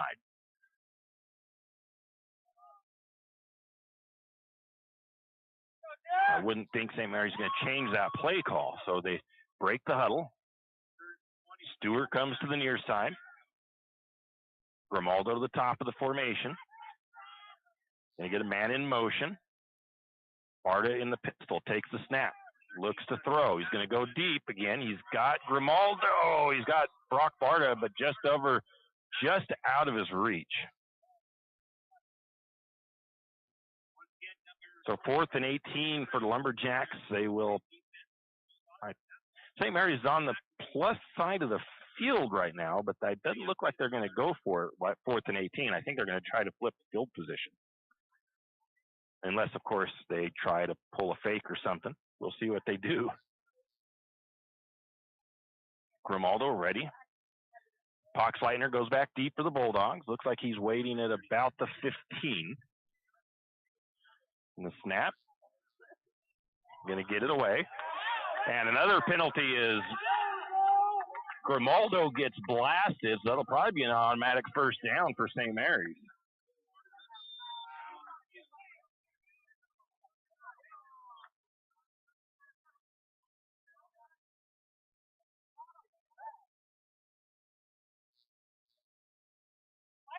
I think the ref pointed the wrong way with that announcing the penalty. So I don't know if it's an automatic first down in high school. It might be 15 yards, so it might put St. Mary's at 4th and 5. Everybody's confused on the Grangeville side. Even St. Mary's. St. Mary's down, I believe, down at the 1. And nobody, I think, really seen the penalty flag except for Julian. As Julian got waylaid after he got that punt away.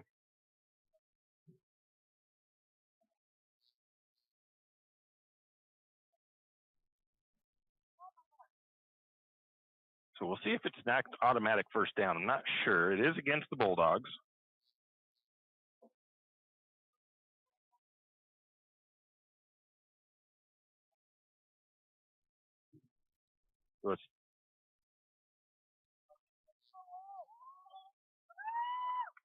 So it looks like it is an automatic first down. It's a 15-yard penalty and an automatic first down for Lumberjacks. So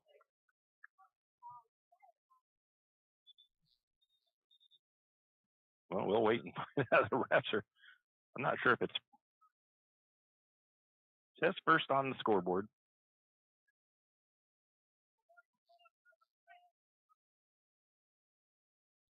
No, I think it's fourth down, so it's still fourth down.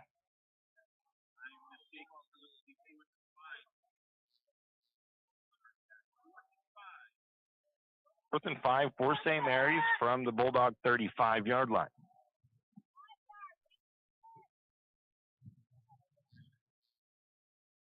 The officials are still discussing it over there, I think, a couple of them. Now, on a pass interference call, it's not an automatic first down. It's just a 15-yard penalty.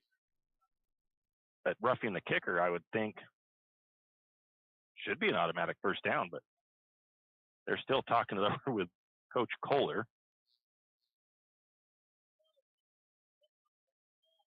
So now let's see, do they change anything, or is it still going to be fourth down? It's going to be fourth and short for St. Mary's, fourth and about 4.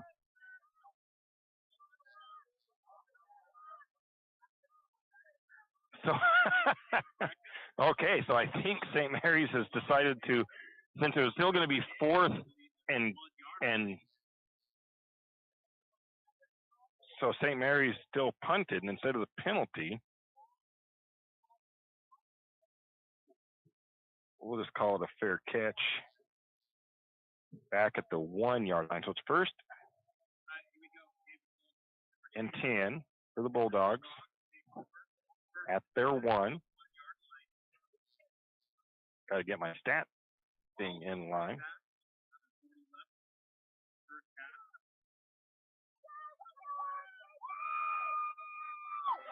So Lumberjack's going to look to try to get maybe a safety here against the Bulldogs. Bulldogs are going to run it up the middle. Goakoa with the carry. Brings a 4-yard pickup up the middle. Brings up second about 6 for the Bulldogs. Goakoa under center. This time it's going to be a handoff. Far side, finding a big opening was Coxleitner. He's going to be ridden down by several Lumberjacks. It's going to take about 3 of them to bring him down. One of them was Sloper.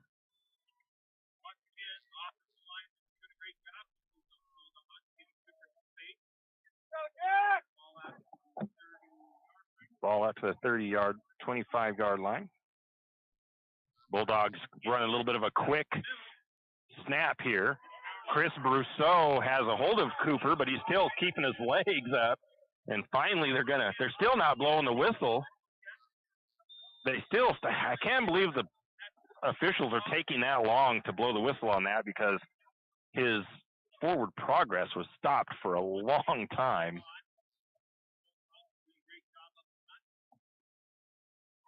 That's just going to end up getting either somebody hurt or somebody frustrated and end up creating a situation that nobody wants. The ball at the 44-yard line of Grangeville now. First and 10.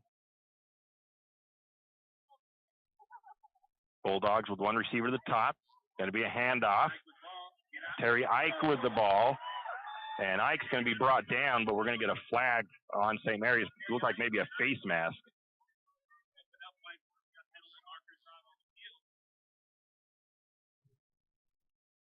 Either a face mask or a horse collar. I couldn't quite see it from this side. I think it's going to be a 10-yard penalty.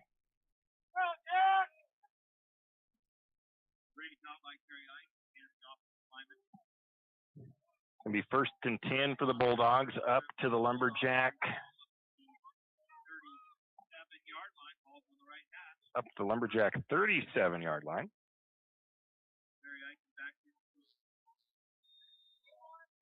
Bulldogs have Goakoa under center, one receiver to the far side. Going to get the fake handoff. Goakoa rolls, looking deep. Coverage is back there, and it's Nathan George on coverage. Good job by the freshman in his first varsity action. Getting back there in coverage. George stayed right with him all the way down the field, got his head around, turned, jumped up there, and was able to make that more difficult. It might have been slightly overthrown too, but still good coverage. 2nd and 10 as the Bulldogs took their shot down the field. Goakoa under center, one receiver to the top, going to be a handoff. Ike with the ball, finds an opening.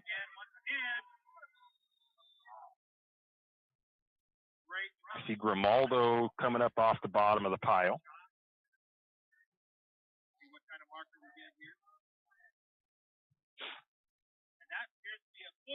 Looks like a Bulldog.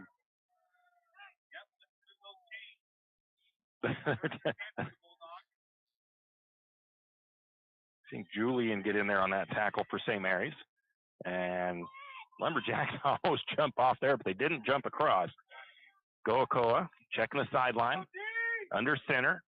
One receiver at the top. Going to be a handoff. Poxleitner runs into his own guys and brought down for a short gain or no gain. Brought down by either Harpole or Russell Brousseau. I think it was Russell Brousseau.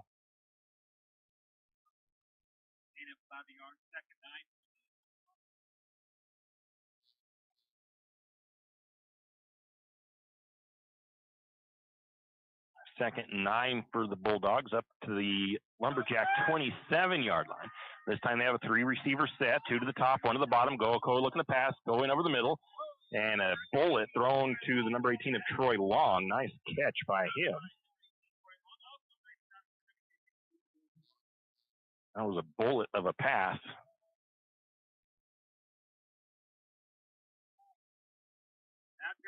And it looks like it's a first down for the Bulldogs. 1st and 10 for Grangeville now, up to the 16, says the 18 on the scoreboard. Goakoa looking like he's in the pistol. Now he checks the sideline, looking to his coach. Now he's going to back up into the pistol. Poxleitner lined up behind him, 3 receivers to the near side. Quick little throw, a little screen out into the flat. And going to get Peterman and Goakoa on the tackle, or Peterman and Grimaldo on the tackle.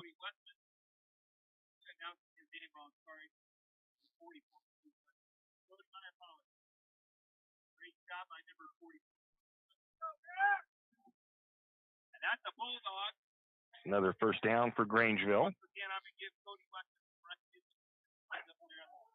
think it's 1st and goal down to the 7-yard line for the Bulldogs.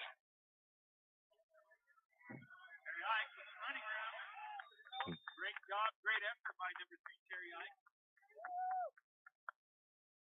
Great ball down to the 3-yard line. Run by Ike.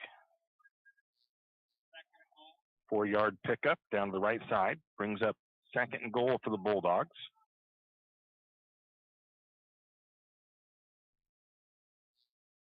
Goakoa goes under center. 1 receiver to the top of the formation. Ike in the backfield. Ike met in the backfield. A big hit trying to see the jersey number. About a 4-yard loss. I think it was 56. I think it was Bryce Harpole with the tackle.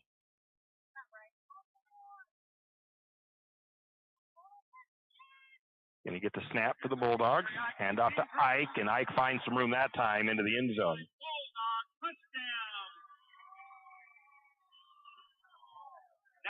7:02 to go in the first half. The Bulldogs up now after that touchdown, 14-0.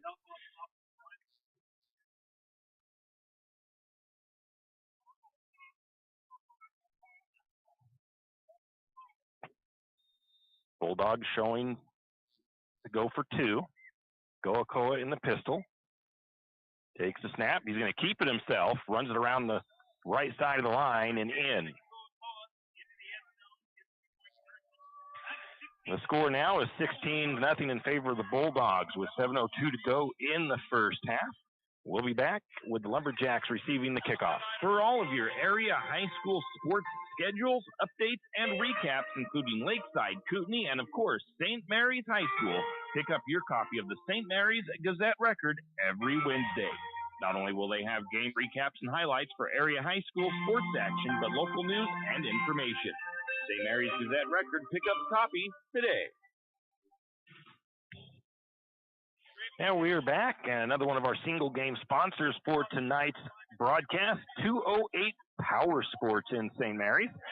They are the St. Mary's go-to shop for all of your power sports needs, parts and service for all ATVs, side-by-sides, dirt bikes, and snowmobiles, snow bikes. I'm sure they work on those too. They support all major makes and models. They are located at 110 Homer Drive in St. Mary's. That is 208 Power Sports, proud to sponsor tonight's broadcast of Lumberjack football.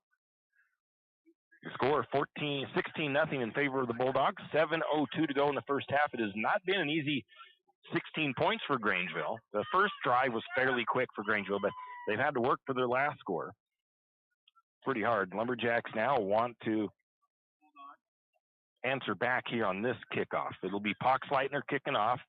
Waiting for the return is Brock Barta and Julian Grimaldo. They are at their, I believe, 20-yard line. That ball is going to go all the way past Grimaldo. He's going to pick it up at about the 5, bring it to the near side, finds a gap. Down the sideline, we have a flag.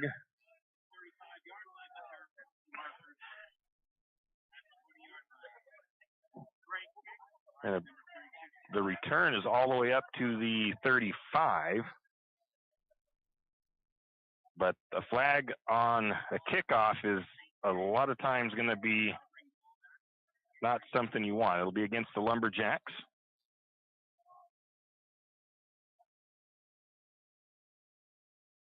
Not sure if that's a 10-yard penalty or a 15-yard.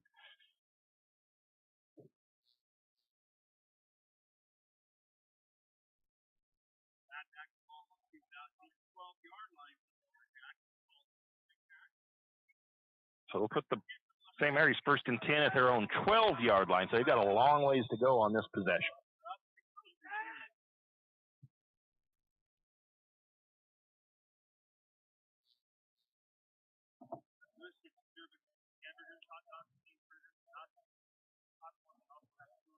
Two receivers to the near side, two to the far side. First time I've seen St. Mary's use a 4-receiver set. Now they empty the backfield out. We got a 5-receiver set.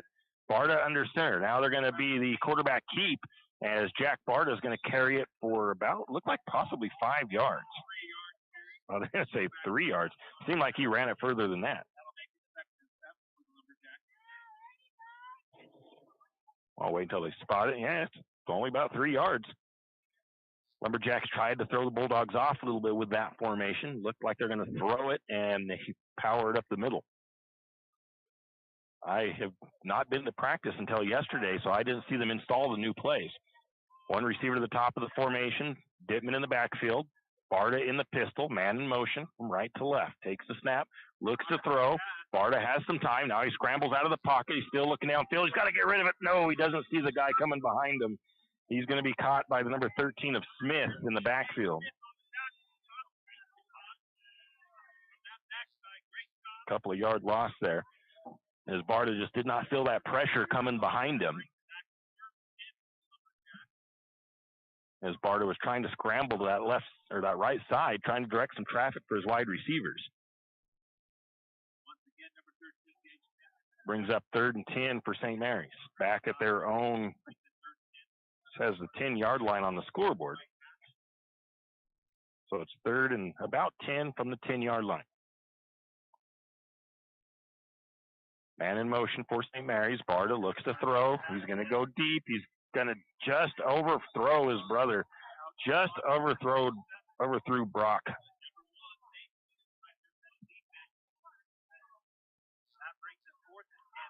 Has not been able to get that connection just yet. Lumberjacks will punt this away. Waiting at about the 45 of St. Mary's is Poxleitner.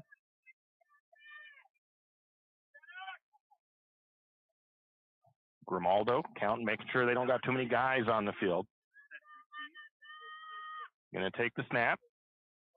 Gets a line drive kick away. Going to take a nice Lumberjack roll. Poxleitner lets it go by. It's going to take it to the Bulldog side of the field. Poxleitner is over there pushing the Lumberjack players around, trying to shove them into the ball. And the ball will be downed.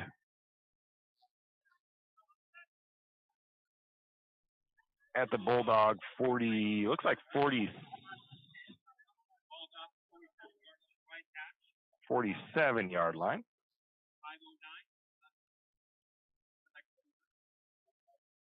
First and 10 for the Bulldogs. Grangeville leads 16-0 over the Lumberjacks. Second quarter of action here.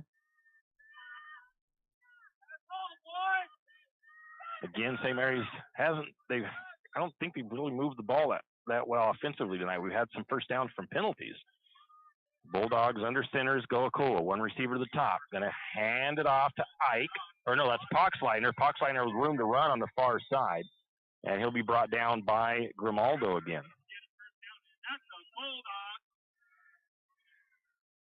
Grimaldo with 6 tackles already on the evening.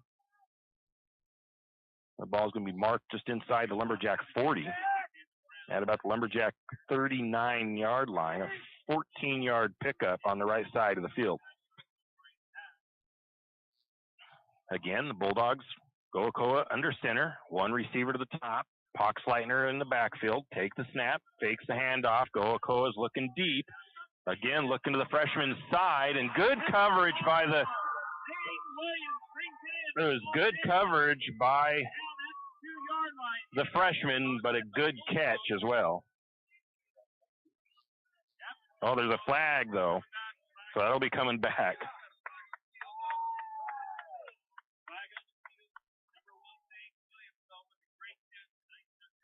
It'll be probably a 10-yard penalty, and Matt Barnes backs the Bulldogs up.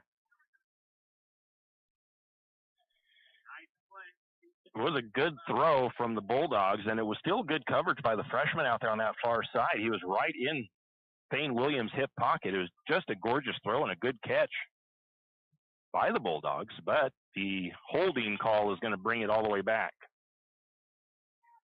Bring up first and 20 for the Bulldogs now. It'll back them up to their own 40. Looks like they're on their 47-yard line or so. So first and 20 for the Bulldogs.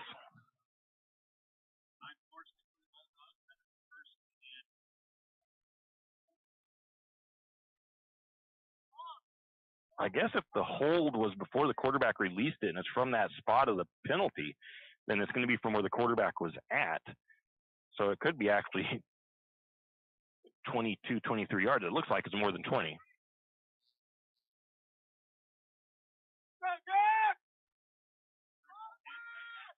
They got a 25-yard line. Bulldogs are going to run it off to the far side. He's going to be brought down by Aiden Yearout after, no, is that Aiden? Yeah, Aiden Yearout.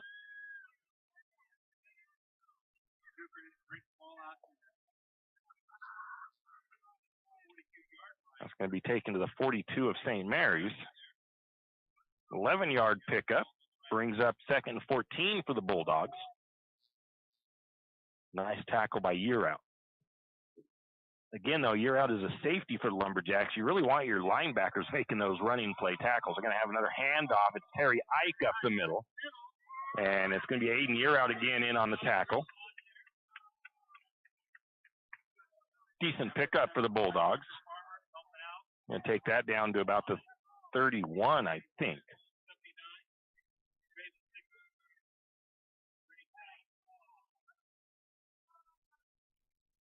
That ball is going to be to the 31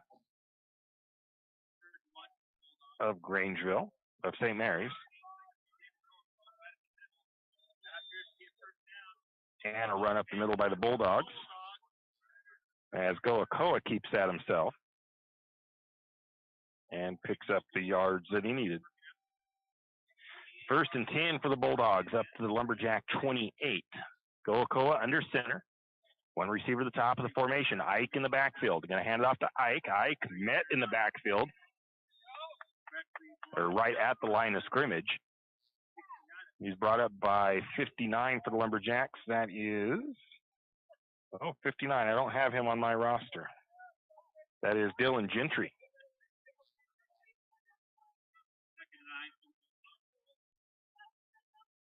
Going to get the snap. It'll be a run to the right side. Poxleitner gets the edge and out of bounds at the 6. So big run by Poxleitner. Brings up first and goal, I believe, for Grangeville. 2:54 to go first half.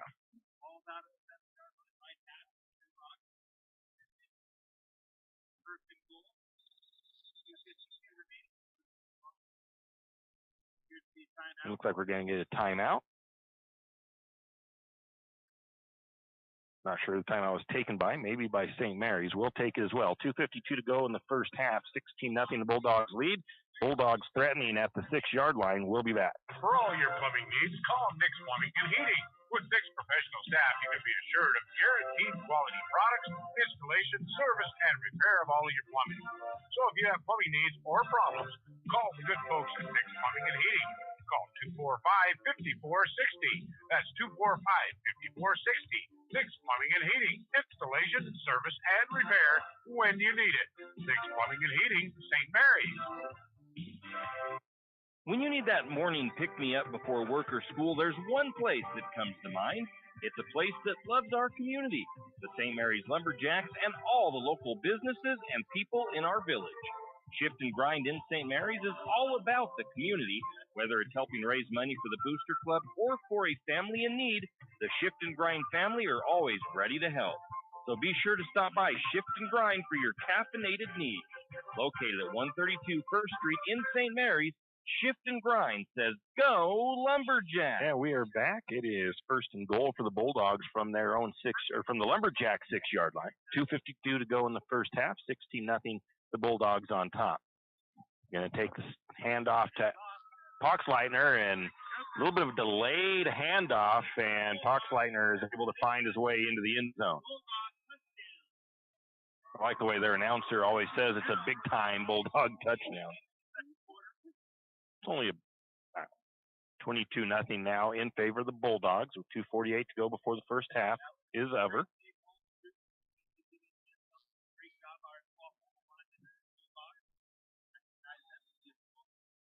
Bulldogs lining up for the 2-point conversion. In the pistol is Goakoa. Takes the snap, fakes the handoff, throws it over the middle. It's complete to the number 1 of Williams for the 2-point conversion. The score is 24-0 in favor of the Bulldogs with 2:48 to go in the half. And the Upholstery Company in St. Mary's, owned and ran by Robin Ronaldo, is a proud sponsor of tonight's broadcast. Located at 405 West College Avenue in St. Mary's. If you need any kind of upholstery done, whether it's automotive, recreational, or household upholstery, the Upholstery Company can take care of those needs for you. Give them a call, 208-245-1016. The Upholstery Company in St. Mary's. These are our single game sponsors. If you'd like to be a single game sponsor, reach out to us the week before the game, and we'll get you filled in on the details and get you in on our game broadcast.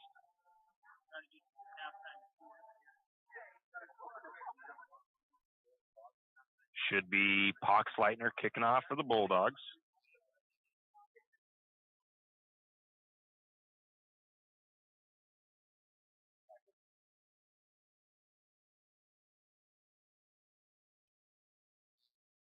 Back for the Lumberjacks is Brock Barta and Julian Grimaldo. They're waiting at about I think that's the 20-yard line.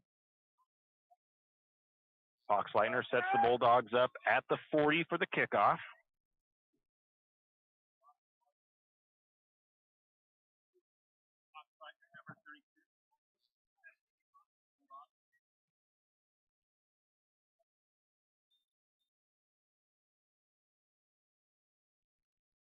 Kickoff is on the way, fielded at the 25. They're going to do the reverse to Grimaldo. Grimaldo up the middle.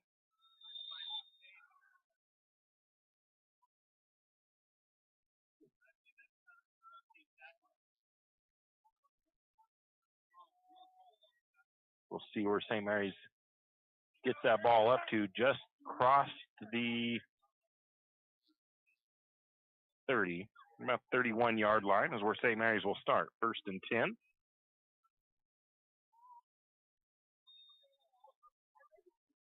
2:42 to go. St. Mary's needs to put one into the end zone before halftime. Grimaldo to the near side. We've got Gustav at the top of the formation. Barta goes in motion. Jack Barta is in the pistol. Takes the snap, looks to throw, dancing, runs out of time. He's trying to evade the sack, and he's not going to be able to evade the second sack.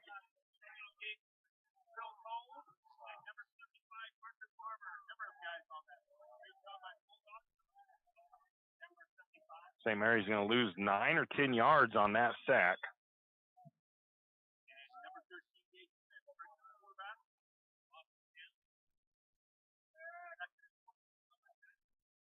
Going to call it a loss of 10. 2nd and 20 for St. Mary's.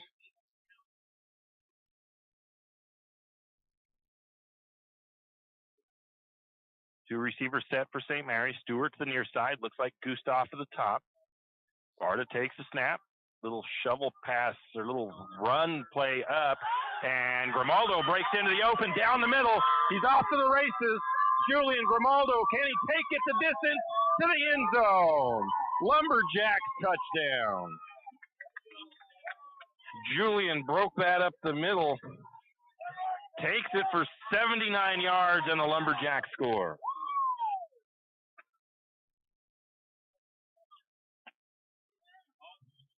That ball doesn't look like it was going to go for much, and Julian breaks out and uses his speed, because he is a fast kid, to outrun everybody to the end zone.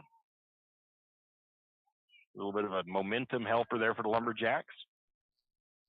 St. Mary's lining up for two. They've got Gustav to the far side, Stewart to the near side. Going to be a little pitch to Brock Barta, and Brock Barta will take it in for the 2-point conversion. 1:42 to go in the first half. St. Mary's cuts the lead 24-8 over the Bulldogs. Once again, coming up at halftime, don't forget our senior spotlight will be featuring Hayden DeFort on the halftime senior spotlight. We've still got some more Lumberjack seniors. Let's go ahead and see if we can get the Lumberjack soccer seniors. Liara Sullivan is one of the seniors for the soccer team. Luke and Crystal Sullivan is her guardian. She has 12 years of playing soccer. After high school, Liara plans to attend a Christian university to study constitutional law, political theory, and best of all, play soccer. Activities in school, soccer, music, track, and being annoying to her teachers. Her most memorable moment was the last Grangeville game when Kate bit her twice and Kaylin tackled her to the ground and stole her blanket. She'd like to thank her ma, her pa, her not at all intimidating brother, Amber, Tim, Kay, Kate, Tiff, Maddie, Becca, Jada, and the rest of her gals. Most importantly, she'd like to thank God for blessing her with the ability and strength to play the game of soccer. That is Lumberjack senior soccer player for the Lumberjack girls team, Liara Sullivan. And I have missed a couple of guys, a couple of soccer players. There we go. I got to get back to the boys. I had skipped some of the pages in the program for the soccer team. So St. Mary's setting the ball on the tee. Seeing who that is kicking off for the Lumberjacks. We kind of shuffle it up every so often. I think it's Amato. I think it's Stewart doing the kickoff duties. Gage Smith back. So they got three guys. The Bulldogs haven't sent anybody deep because they've seen St. Mary's on film. So Stewart lines up the Lumberjacks. Bulldogs know St. Mary's more than likely going to try to onside this. There's no hidden anything now, and that's going to be picked up by Wasmith at the Bulldog 45, it looks like.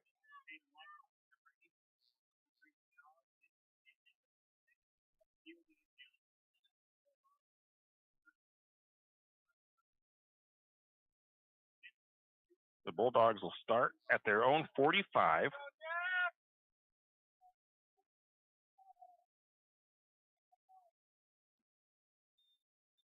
Grangeville in their huddle. Waiting to get Goakoa in there with the play call. He's in his huddle. They break. Two receivers to the near side. One to the top of the formation. Goakoa in the pistol. Might actually be in the shotgun. I'm going to say pistol. Takes the snap. Looks to throw. Little bit of a rub route going there, and the ball is going to be incomplete. Chris Brousseau there on the coverage. Intended receiver, the number 4 of Thacker. They hit him in the bread box. It just popped out. And Chris Brousseau was there on pretty good coverage. Bulldogs tried to have like a little bit of a rub route there, it seemed like. Didn't work for them. This time they get 3 receivers to this far side, of the near side of the field, I should say. Gokoa in the pistol. Gokoa trying to get St. Mary's to jump off. They didn't bite on it. Gokoa backs up, takes the snap, looks to throw. It's going to be a screen play here to the near side. That's Thane Williams, who's going to try to outrun the Lumberjacks.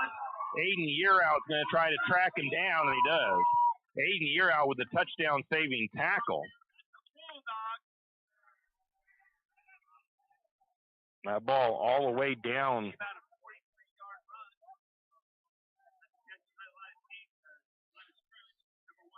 You don't count behind the line of scrimmage. Anyway, that ball is going to be all the way up to the 5-yard line.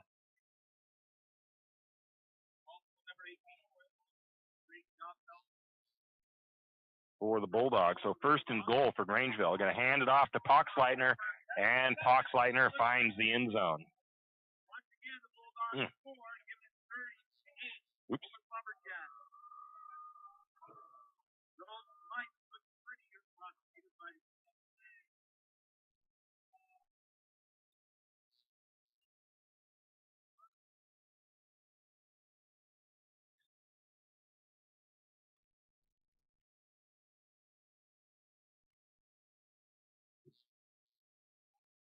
So the Bulldogs look to go for the 2-point conversion here. That was a quick strike by the Bulldogs. Goakoa going to throw it just out of the reach of his receiver.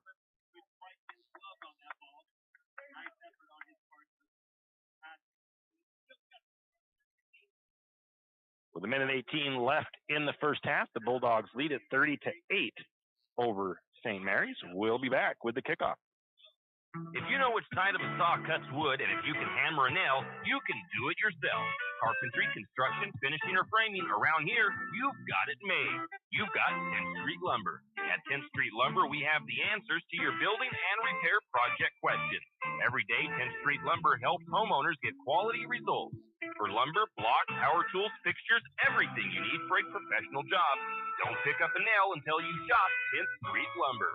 10th Street Lumber on the corner of 10th and Railroad Avenue in St. Mary's. And we are back waiting for the next kickoff.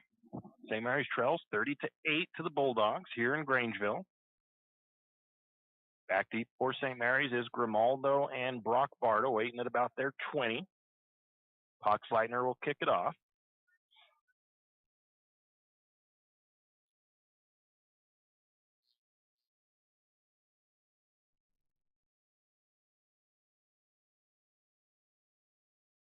Get the ball set on the 40.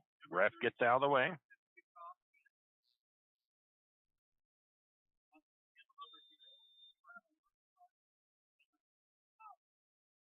Kick is going to be their own onside kick.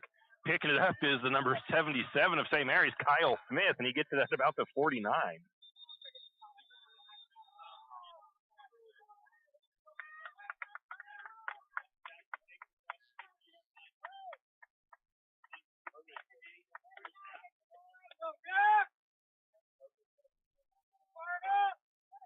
St. Mary's with pretty good starting field position now. I'm going to call that a St. Mary's 48, and then they get a couple yard return by Kyle Smith. 1st and 10 for the Lumberjacks right at the 50-yard line. 1:16 to go in the half. St. Mary's with 2 timeouts.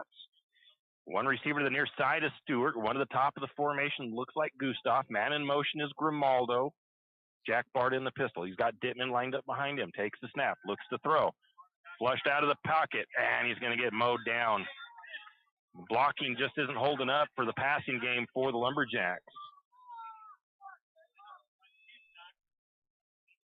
That's going to move the ball back to the Lumberjack 44-yard line. 43-yard line.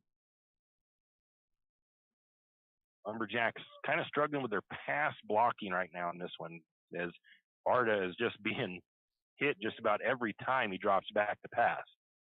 So timeout taken by St. Mary's. That would give us a chance to recognize one of our single game sponsors, the Shack, once again, serving some good food. They're located just past Harvest Foods outside of St. Mary's. Like I said, they serve some great food. They've got fast service, hamburgers, some great nachos, tacos, espresso, and shakes. If you get hungry for lunch, stop by the Shack just down from Harvest Foods in St. Mary's.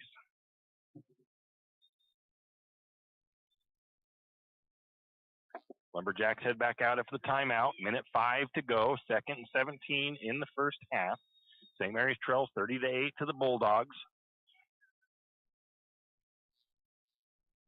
Lumberjacks looking to see if they can't make something happen here. The bad thing is it's more or less a need for the passing game right now, and St. Mary's hasn't been able to get the blocking good for the passing game in this one. Barta takes a snap, looks to throw. He's going to throw it quickly into the flat to Grimaldo. Grimaldo makes the catch. He's going to pick up a few of the yards, but not a whole lot of it.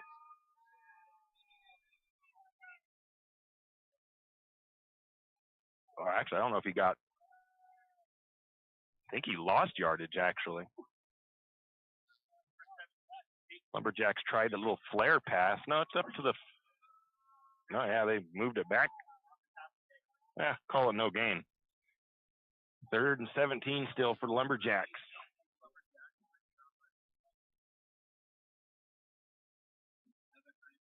St. Mary's took another timeout.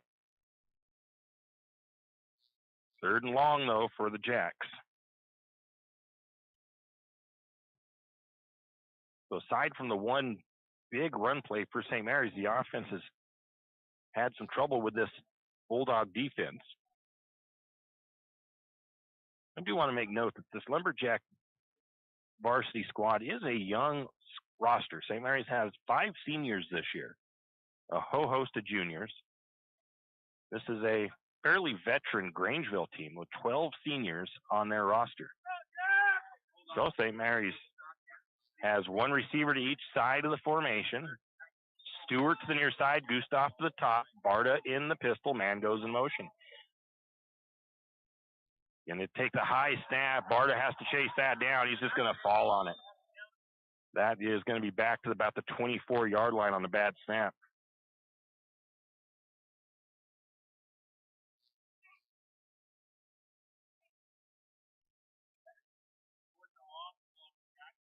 That was a big loss on that play for St. Mary's. Lost about 19 yards on the bad snap. 4th and to St. Mary's at this point for the Jacks with 22 seconds on the clock. I'm not sure if they have to run the play, if they can let the clock run out, or at this point, St. Mary's might. I don't think the Lumberjacks don't have any timeouts left, so they might end up just taking a delay of game. Oh, they still had a timeout to use. Okay, so timeout St. Mary's. So that we can punt the ball with 4.8 seconds on the clock.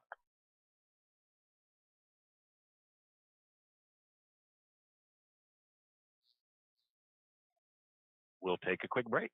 Wondering how to manage your retirement nest egg? How big should it be when you retire? Contact Jenny Oaks at Gateway Financial Partners to get the answers to these and all your other financial questions. The securities and advisory services offered through LPL Financial, a registered investment advisor. Member FINRA SIPC. With over 30 years of financial planning, give Jenny Oaks a call at Gateway Financial Partners today. The guidance is free. The experience is priceless. Call 245-5255.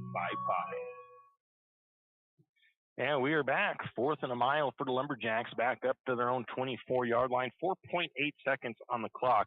You can expect Grangeville probably to send the house to try to get a punt block. They've been close to a couple of them. They're actually going to put it to 6.3 seconds on the clock. So expect the Bulldogs to come in hot trying to get a punt block here.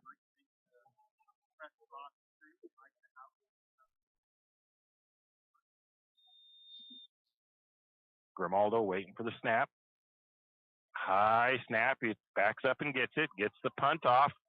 Nice punt by Grimaldo. It's going to take a good Lumberjack roll. It's going to be picked up by Poxleitner at about the 40. and then he'll be tackled by the Lumberjacks. Going to put them back to the Bulldog 40. No return. I'm going to give Brock Barter with a tackle, and that's how the first half will come to an end. The Lumberjacks trail 30-8 at the half. We'll take a break, come back with our senior spotlight. Again, that's featuring Hayden DeFort. Fall is coming, and of course, cold weather. Now's the time to stock up on a few things. Triple X Feeds has magnetic wood pellets in stock, and it's never too early to be ready for the cold weather. Triple X Feeds also has alfalfa in stock as well as straw. And if you have some four-legged woodland friends that look a little hungry, Triple X Feeds can keep you loaded up on deer feed and deer blocks. Don't wait until the last minute. Stop by Triple X Feed in St. Mary's today. It's the kid in grade school who paints her face blue and white before every home game. It's the accountants and salesmen who give up their Friday evenings to referee. It's the cashier at the corner convenience store who wears school colors on every game day. What makes high school sports here in Idaho so special? They do. You do. We all do. This message presented by the Idaho High School Activities Association and the Idaho Athletic Administrators Association. St. Mary's Realty is a St. Mary's icon. Why? Because they are a team. They work for you. And they've been a team for many years. Whether you are buying your first home, looking for a recreational cabin, or selling your current home, St. Mary's Realty puts their team on it for you. So stop in or give them a call today at 245-4502 and let their team be your team. That's St. Mary's Realty at 726 Main Avenue, St. Mary's. Riverbend Car Wash and Laundromat, located next to Harvest Foods in St. Mary's. Open 24 hours, we have washers and dryers of all sizes to get your laundry done quickly. If you'd like to get your laundry done in less than 5 minutes, take advantage of our drop-off laundry service where we wash, dry, and fold it for you. While you do your laundry, be sure to take advantage of our touchless automatic car wash, which has that great undercarriage spray to get the grime off. Riverbend Car Wash and Laundromat can be found at riverbendbubbles.com or call 208-582-4844. Whistle Stop Coffee and More has come a long way from the little shop on Railroad Avenue. How far? Not only did they upgrade their Railroad Avenue location, they added a second location. That second location for Whistle Stop Coffee and More is on 313 St. Joe River Road. Both locations offer tasty drinks of coffee, Red Bull, or Lotus Energy, and food options, from acai bowls to cookies and delicious bagel sandwiches. Whistle Stop Coffee and More is the perfect stop for a quick bite and a drink on your way to work or school. Whistle Stop Coffee and More in St. Mary's. Does your furry friend need a bath? Don't want to deal with the hassle and the mess from bathing your furry friend? Make an appointment with Barks and Bubbles Groom Shop today. Barks and Bubbles, located at 402 North 10th Street in St. Mary's, will have your furry friend looking and feeling like $1 million in no time. And guess what? No mess at home, no scratches, and no getting soaked from head to toe. Let Barks and Bubbles Groom Shop handle the work. Barks and Bubbles Groom Shop also offers pet boarding. Call for an appointment today at 208-245-5755. That's 208-245-5755. Barks and Bubbles Groom Shop in St. Mary's. Yeah, we are back. It is halftime. St. Mary's trails 30-8 to the Bulldogs here in Grangeville. Now it's time for our senior spotlight featuring Lumberjack senior Hayden DeFort. Hey, we have our senior spotlight today, and today our senior spotlight is with Lumberjack senior Hayden DeFort. Hayden, first, thanks for talking to us, and hopefully you're having a good start to your football career or your sports season as a senior. Oh, yeah, for sure. It's good to be here. So first off, what sports do you play? I play football, basketball, and track. Okay, which one of those is your favorite and why? Probably football because I've been doing it my whole life. And what has playing sports taught you? To work as a team and grow as a man, to be honest, because you load a lot of responsibilities and just friendships with it for sure. What is one of your favorite things about playing sports? Memories. Memories for sure. What is one of your least favorite things about playing sports?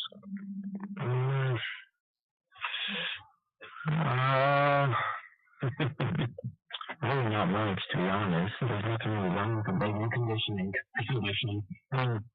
That's really about it. You want to win everything, too. Yeah, exactly. Do you have a favorite pro sports team and player? I like the Seahawks. Don't really have a favorite player, though. All right. What are your goals this year on and off the field or court? For football, I wanted to bring back a district championship. That's for sure. That's still a plan. We still can, but and for basketball, I just want to have a really good senior year and prove a lot of people wrong. A lot of people. All right, we're talking with Hayden DeFort, St. Mary's Lumberjack Senior on our Senior Spotlight. We'll take a quick break and be back with more. Show your spirit and unleash your school colors with a debit MasterCard from P1 FCU. With our exclusive high school and college design, you can represent your school with pride. To join the P1 FCU Mascot Madness, visit P1FCU.org to see all our designs. P1 FCU, a Pacific Northwest original since 1938. Insured by NCUA. Kenny and the crew at 10th Street Superstop invite you into the biggest convenience store in town. 10th Street Superstop is your one-stop shop for gas, propane, snacks, and ice-cold drinks. Stop in for breakfast or lunch, breakfast burritos and pizza to paninis and fajita burritos. 10th Street Superstop has something for everyone. Whether you're headed to a Lumberjack game or out into the woods, 10th Street Superstop is the place to stop for anything you may need. 10th Street Superstop on North 10th Street in St. Mary's. And this is our Senior Spotlight. We've got St. Mary's Lumberjack Senior Hayden DeFort. What are your plans after school? Hopefully going to the workforce, get into the contracting and maybe get my own business. All right. What is your favorite subject in school? Probably welding. That's probably a good one. I always liked those kind of classes when I was in school. Oh, yeah. Somebody that you look up to? I don't know.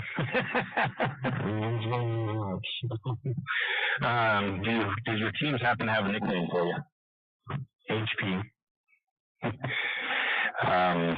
What is your most memorable moment this far into your high school career?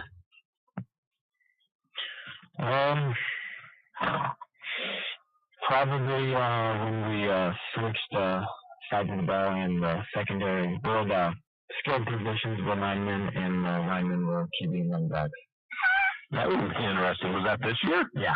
I'm sorry I missed that day. And last but not least, do you have anybody you'd like to thank? I'd like to thank all my players, everyone in my class, and the upperclassmen that I played with throughout years, especially that took me under their wing sophomore year. And I want to thank my coaches and my family. All right. Well, Hayden, we want to wish you luck the rest of this year and after high school.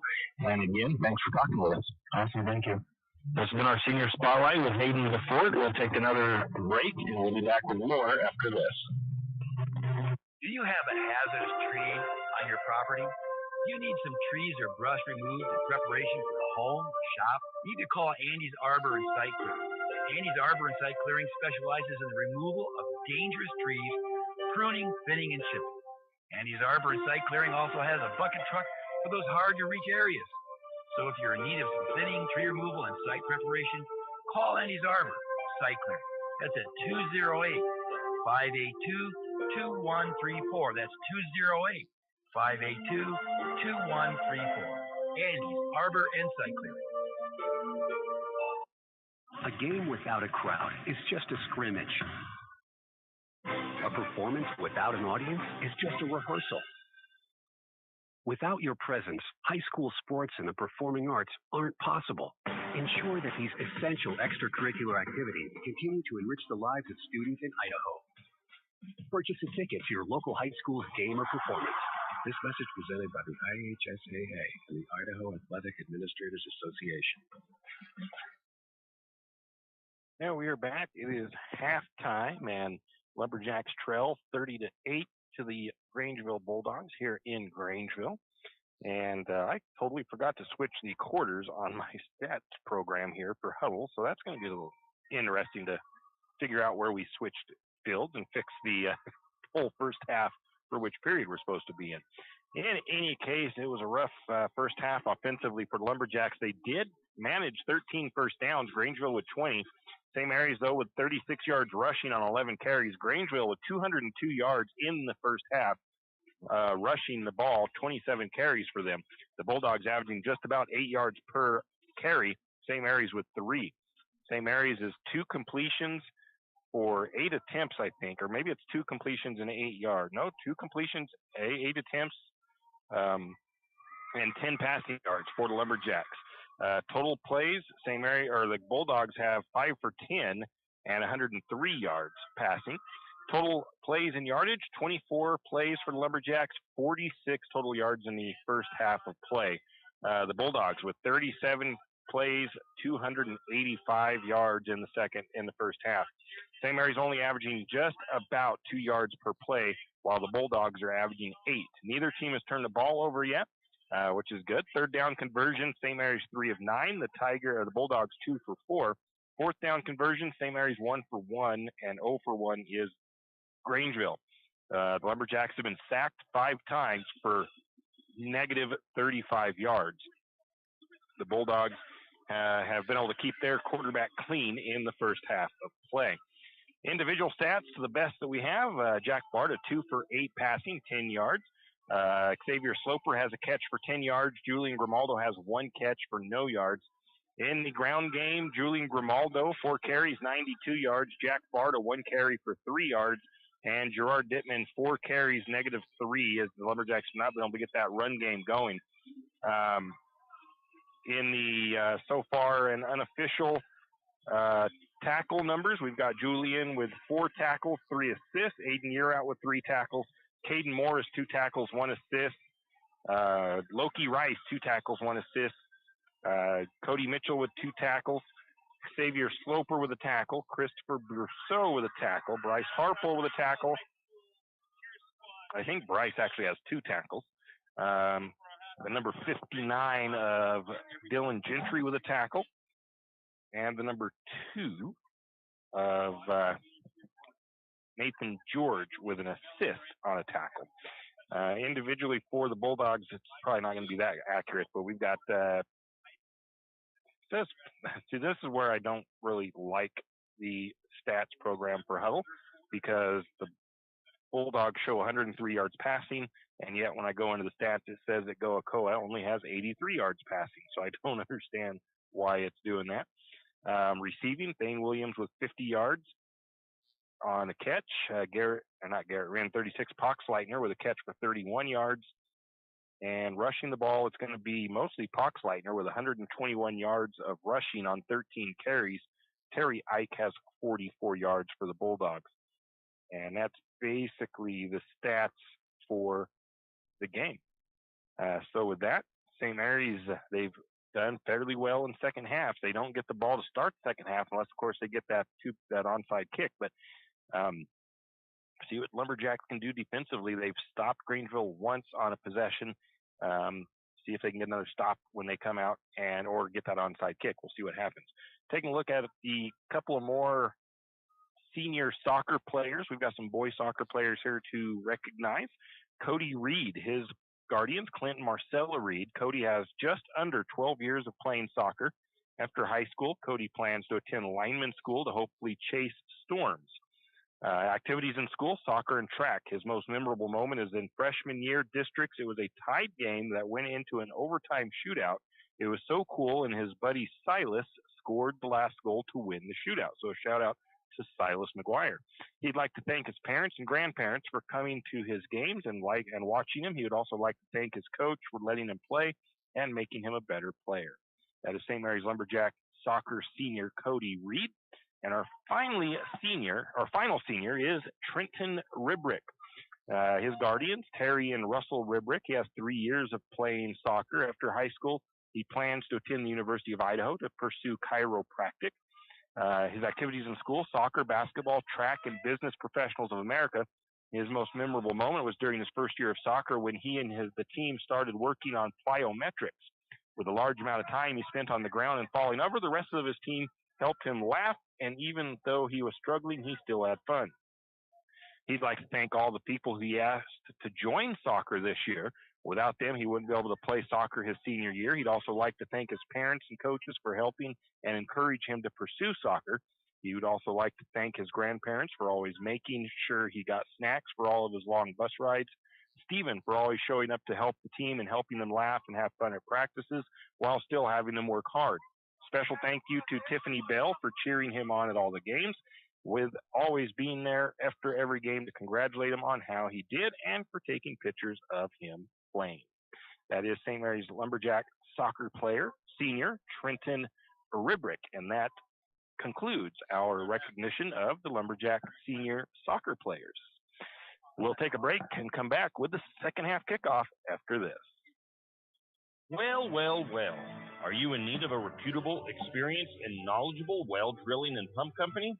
Look no further than Interstate Drilling and Pump.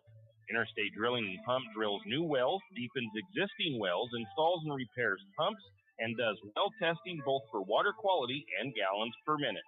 Interstate Drilling and Pump has 24 plus years of experience and serves from Moscow to Rathdrum and the Silver Valley. Well, what are you waiting for? Get on their schedule today. That's Interstate Drilling and Pump, 208-245-5101. 208-245-5101, Interstate Drilling and Pump. Tax time is here again. I know. It's not your favorite. But at H&R Block, tax time is our favorite time of year. It's when our tax pros get to do what they love the most, help people. By getting to know you, they can make sure your return gets done right. It's not just about numbers, boxes, and forms. It's about personal care, so you get every credit and deduction you deserve. And with an average of 10 years experience, our tax pros get your taxes done right. Just one of the many ways Block has your back.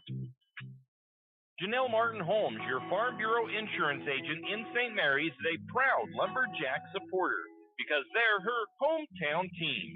When it comes to insurance, that's also one reason so many people in St. Mary's choose Farm Bureau insurance. They have a complete line of insurance products, including auto, home, commercial, and life, plus they have great customer service and competitive rates. And they're also a local company with local agents right here in St. Mary's. So let's hear it for our hometown teams. Contact Janelle Martin Holmes, your local Farm Bureau insurance agent in St. Mary's at 105 North 8th Street, St. Mary's.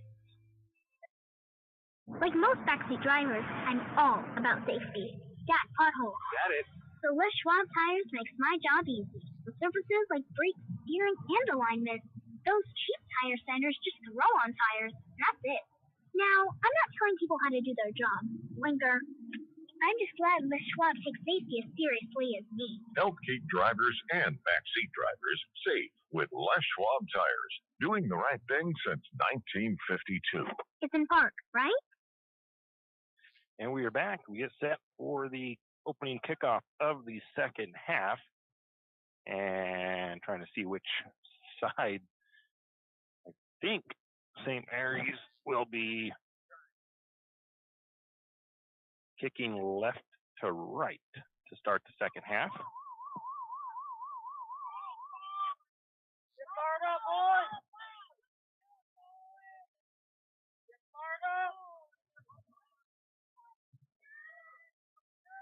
So back, the Bulldogs have that kind of three-man backfield there to defend against the onside kick. And Amato Stewart will line up the Lumberjacks for the kickoff.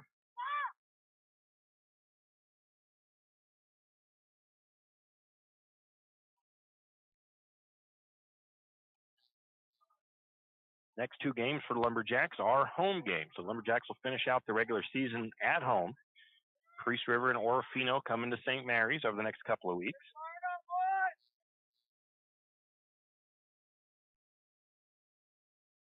Amato has the guys ready. Has the ball on the tee.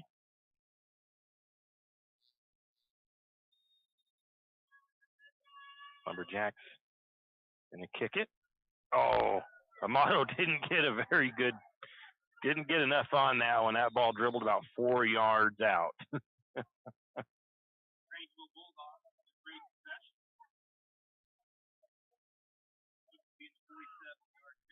So the ball will start on St. Mary's side of the field. I think Amato was trying to just get that touch at the top, just enough to make that thing roll slowly, but try to get that 10 yards out of it. And St. Mary's is going to kind of like surround that ball, I think, and just kind of follow it for the 10 yards.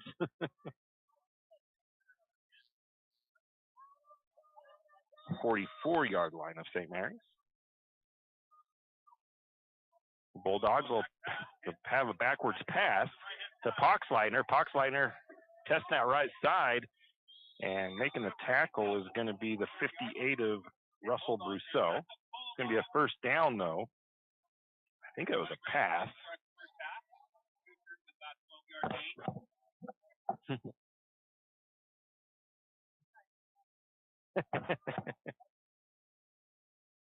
That takes the ball up to the 32-yard line of St. Mary's.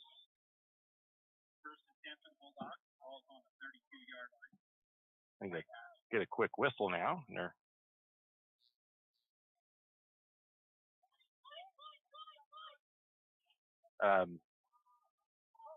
Cody Mitchell has to come out. I think he had an issue with his helmet, so the equipment issue, you have to come out, and they've got to get that fixed up so Cody can get back in there.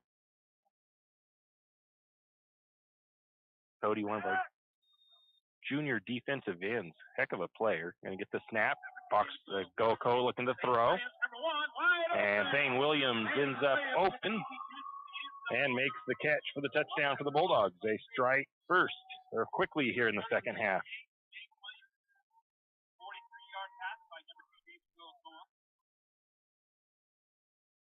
.33 yards on the hookup between Goakoa and Williams.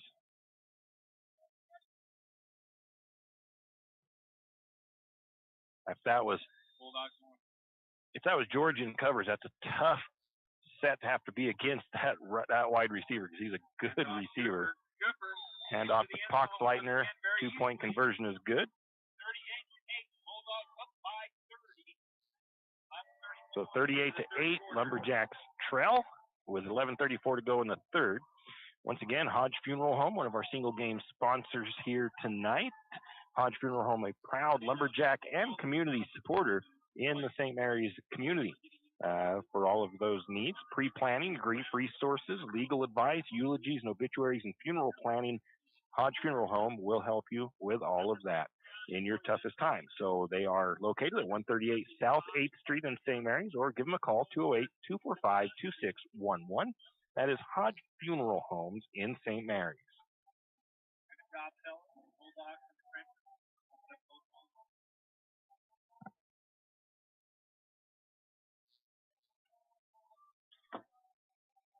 So the Lumberjacks not able to get that defensive stop they needed here to start the second half. Bulldogs scored quickly.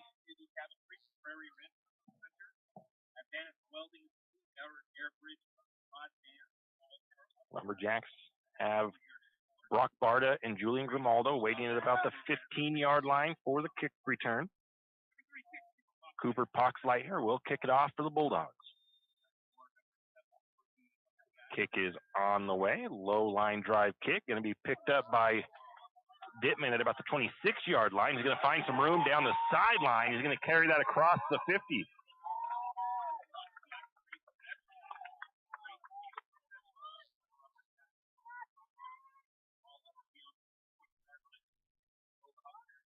So nice return by Dittman, who has now had 2 returns.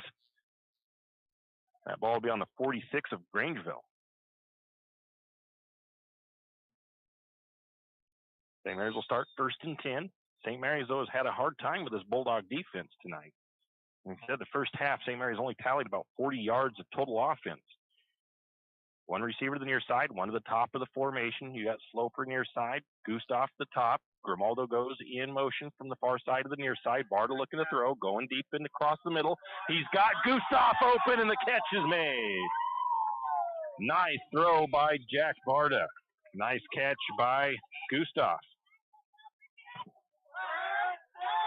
And the Lumberjacks will have that ball down to the Bulldog, they say 25-yard catch, down to the 21-yard line.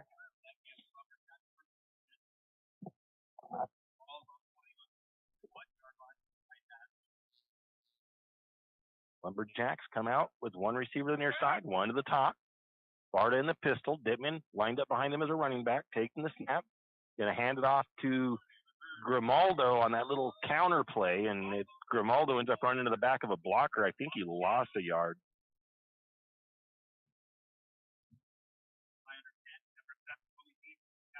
No gain, it looks like. Oh, maybe a loss of about a half a yard.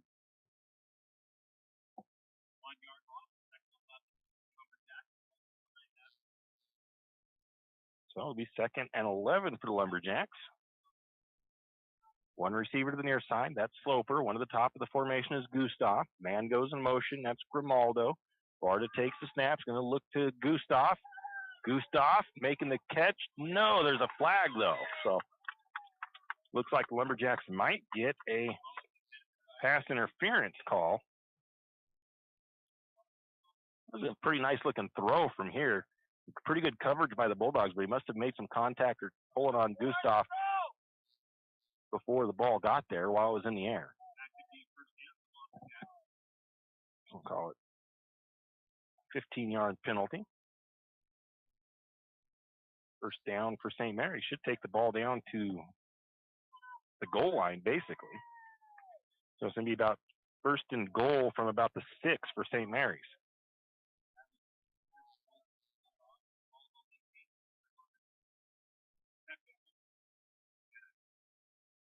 Announcers all over the place at the moment. He said 1st and goal for the Bulldogs, then he just said 2nd and goal for the Lumberjacks. 1st and goal for St. Mary's from about the 7-yard line.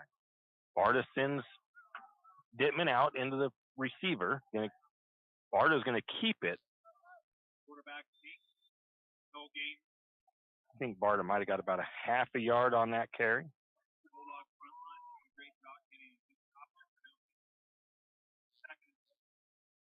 2nd and goal for the Lumberjacks from about the 7.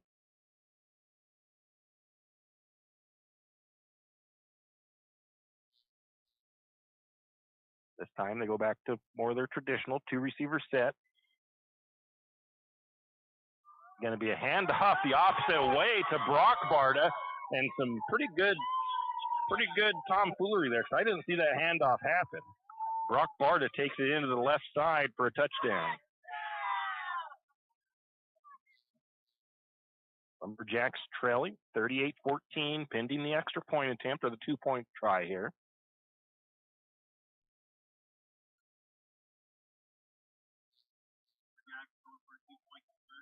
One receiver to the top is Gustav. Sloper to the bottom. Barta pistol takes the snap. Going to hand it off the opposite side, and I'm not sure if he got there. Grimaldo did not get in. With 9:38 to go in the 3rd quarter, it's 38-14 in favor of the Bulldogs. We'll be back with the kickoff. Archie's IGA is not only a proud supporter of Lumberjack sports, but a proud supporter of the St. Mary's community and shopping locally. When you shop local, you help businesses support other local businesses, as well as helping your local businesses to provide jobs. Did you know that local business taxes help maintain communities and counties by fixing roads and maintaining recreational facilities? Local business owners invest in the community and have a vested interest in the future of our community. So won't you help Archie's IGA by supporting your local businesses and shop locally?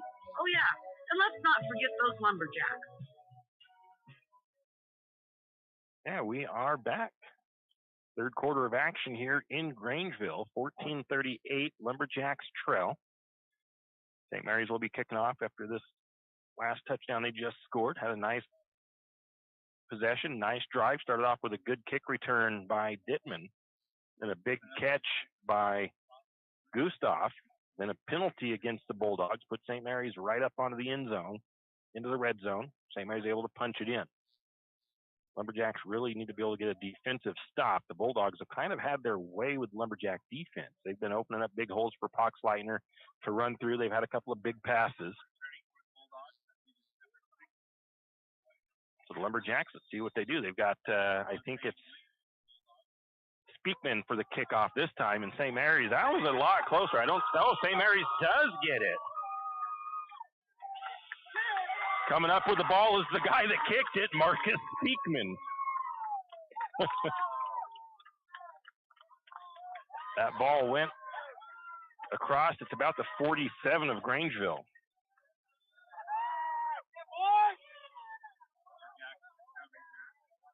So that was a beautiful kick by Marcus Speakman, and St. Mary's put a hit on the Bulldogs trying to get down there to recover that.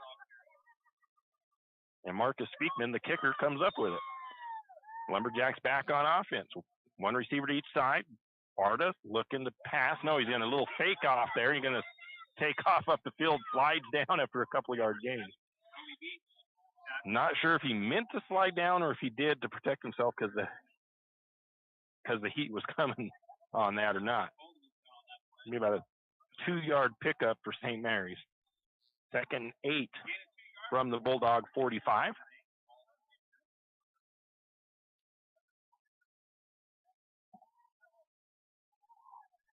Lumberjacks with 2 receivers set. Gustav the top. Barta going to fake the pitch and slides again. This time he just gets back to the line of scrimmage. That was supposed to be kind of an option play there, I think. Yeah, the option to pitch that out, decided to keep it, had to slide down right at the 45 again, so no gain. Brings up 3rd and 8 for the Lumberjacks. Barta comes over to get the play call from Kohler. Coach Kohler takes it back to the huddle. Lumberjacks don't want to squander this opportunity to get more points on the board as you get that onside kick that you've tried so hard. I think St. Mary's has got 2 of them this year. Sloper to the near side. Gustav the top is a wide receiver. Couple of wingbacks. Man in motion. Grimaldo.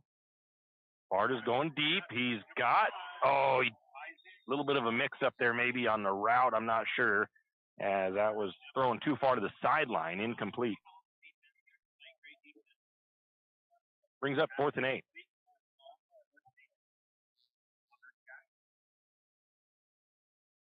Well, they usually have hand signals that they use to get into the quarterback for the play call, but Barta's been coming to the sideline the last couple. I don't know if he's been doing that all night or not, but maybe it's just a little bit of, maybe they're using some different plays that they don't have in their play sheets. So 4th and 7, St. Mary's going for it on the plus side of the field. 2 receivers set for the Lumberjacks. Barta takes the snap, looks to throw. He's going to go, and there comes the flag as the defender gets his feet tangled up with Gustav, and we're going to get a pass interference.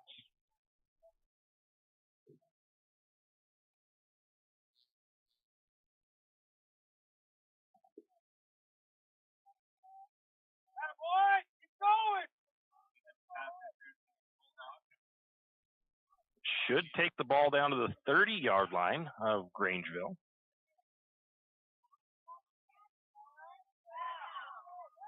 Lumberjacks have gotten quite a few first downs tonight by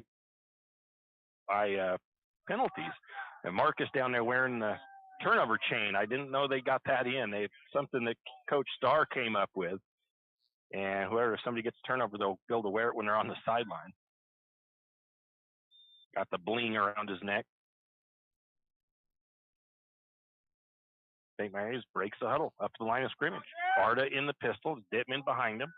Sloper to the near side, Gustav to the top for wide receivers. Grimaldo goes in motion. A little bit of a high snap. He pulls it down. Slant route to Gustav. Nice catch.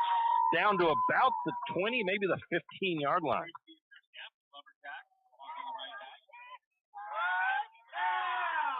See where they mark that ball. They call it a 12-yard pickup. So it should put St. Mary's at about the 18-yard line. 1st and 10 for the Lumberjacks.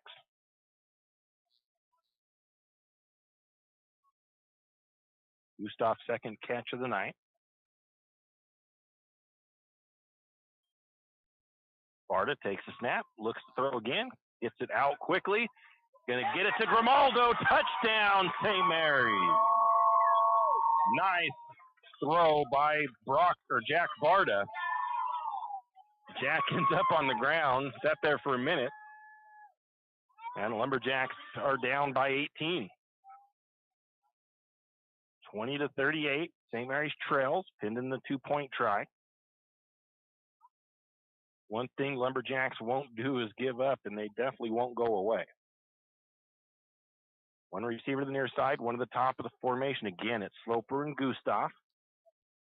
Barta in the pistol, takes the snap. Gonna have that little reverse kind of thing going there, but I don't think they got it in, as Brock Barta was the one to try that going to the left side. So the score now with 7:29 to go in the third quarter is the Bulldogs 38, St. Mary's 20. We'll be back with the kickoff. Any adventure, any task, anytime. There's a Yamaha utility ATV for any ride and any rider. See the full lineup at St. Mary's Don Cycle. Adventure seekers can start with the trail-tested capability and comfort of the Yamaha Grizzly lineup. For the ultimate in mid-size ATV performance, check out the Yamaha Kodiak 450. And for those who mix work and pleasure, the Yamaha Kodiak 700 line devours chores and leaves room for adventure. Find your utility ATV at St. Mary's Don Cycle or YamahaMotorsports.com. ATVs are recommended for use only by riders aged 16 years and older. ATVs can be hazardous to operate. Yamaha recommends an approved training course. For safety and training information, see your dealer or call 1-800-887-2887. And we are back. St. Mary's will kick off again. And of course, you can almost guarantee we'll see another attempt at the onside kick. Want to mention another one of our single game sponsors, Q's Deals and Steals, selling gently used name brand clothing in St. Mary's. They are located on Main Street and right between Timber Realty and Country Fair. They've got lots of cool, good, gently used name brand clothing in there, so go check them out. And the onside kick this time going to be recovered by the Bulldogs, it looks like, at the 50-yard line. That was close, but Grangeville ends up recovering it.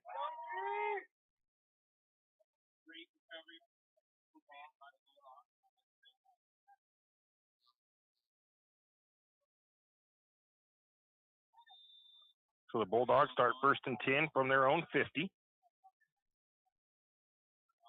One receiver to the near side, one to the top of the formation. Goakoa in the pistol, hands it off to Poxleitner, another big hole. Aiden Yearout makes the tackle after about a 12-yard gain.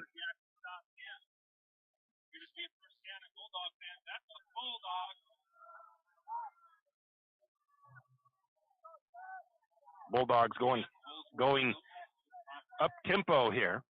One receiver to the near side, one to the top. Goakoa hands off again to Poxleitner. Another big hole for Poxleitner.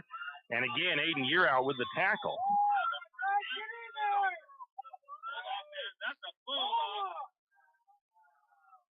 It's about another 11-yard pickup for Poxleitner. Again, quickly to the line of scrimmage, but it looks like, what do we got? St. Mary's going to take a timeout? Yes. Coach wants to get that timeout so he can get some defensive changes made maybe there. 7 minutes go in the third quarter. 38-20. Lumberjacks trying to make the comeback happen, but the Bulldogs now with their offensive possession marching down the field. They are at the 25-yard line with a 1st and 10.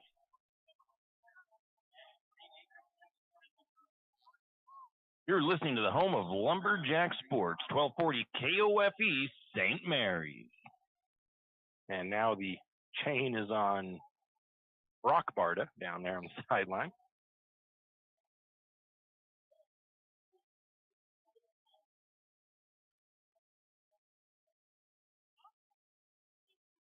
Lumberjacks headed back out after the timeout.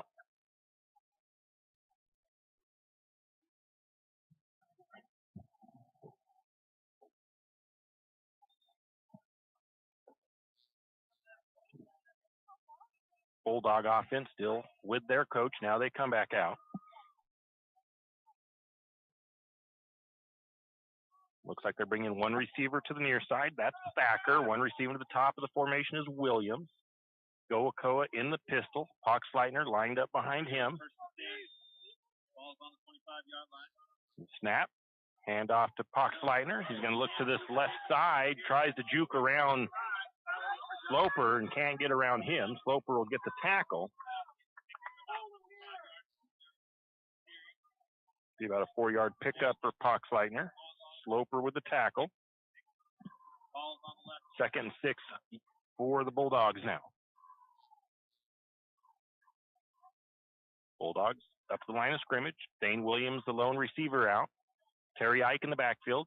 Goakoa under center. Hands it off to Ike. He's going to look the right side of the line. He's going to be brought down by Year Out once again. So Year Out getting all over the place at the moment. Looks like about a 6 or 7 yard run, though, for the Bulldogs.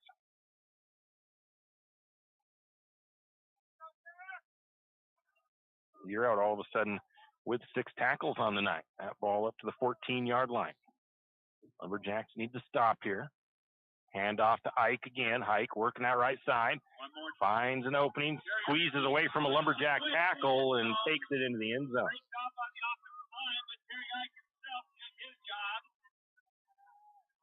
14-yard run for Ike. Stretches it to a 44-20 lead.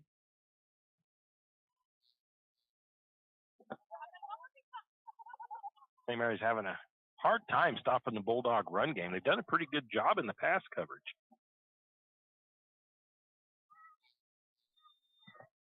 Bulldogs going for 2. Goakoa under center. Poxleitner behind him.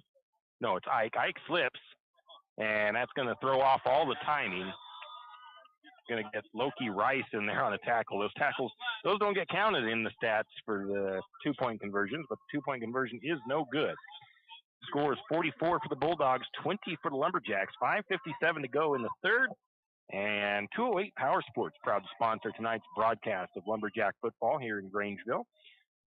208 Power Sports is St. Mary's go-to shop for all of your power sports needs. Parts and service for all of your ATVs, side-by-side, dirt bikes, sleds, snow bikes, whatever you have, they can work on it. They support all major makes and models. Give them a call, 208-568-2023, or stop by and give Danny Hildy a visit at 110 Homer Drive in St. Mary's. 208 Power Sports, proud to sponsor tonight's broadcast of Lumberjack football. Once again, these ones are single game sponsor. We have single game sponsor opportunities available. If you are a business owner and you'd like to get your business on with a game or two here throughout the seasons, get in touch with us. We'll get you on the air. And again, you can catch us when we're on the road. You can catch us on YouTube as well as on the radio, 1240 AM on your dial, but also on our YouTube channel. Subscribe to us. You'll get notifications when we go live. When we're at home games, we're on the NFHS network. The kick is off. It's going to be picked up by, or dropped on, I guess, by Brock Barta at about the 20, is that the 20? That's the 30, 32-yard line.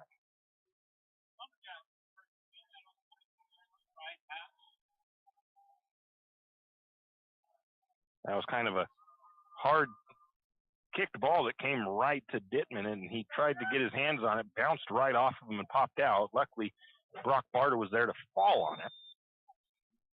And St. Mary's has the ball 1st and 10 on their own 32-yard line. Again, St. Mary's trails 44-20, 5:55 to go in the third. You got one receiver to the top of the formation. Everybody else in tight, wing backs, man in motion. Jack Barta in the pistol, and offsides on the Bulldogs.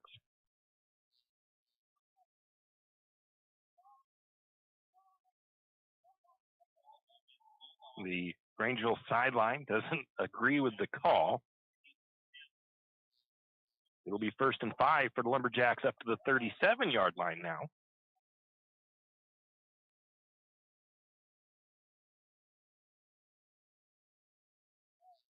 Lumberjacks quickly up the line of scrimmage. Same formation. Gustav up at the top is the lone wide receiver. Man in motion is Sloper. Barta in the pistol. takes the snap, fakes the handoff, looks to throw. He's going to be pressured and dropped in the backfield. The 6th sack, and that one's going to go for Terry Ike. St. Mary's was doing pretty good in the last couple of drives, getting the pass protection under control, but that time the Bulldogs able to break through. About a 5-yard loss for the Lumberjacks. Brings up a 2nd and 10. Oh, actually, no, that was a 10-yard loss. I forgot that we had some plus yardage there.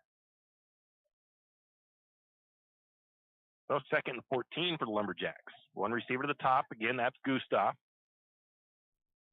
Barta takes the snap. Going to go deep. Oh, miscommunication there on the route. I seen Barta correcting him saying, go on the go route here. Isaiah just run, and I don't think Isaiah got that memo. Got jammed pretty good off the line, too, I think, by Troy Long. Brings up 3rd and 14 for the Lumberjacks.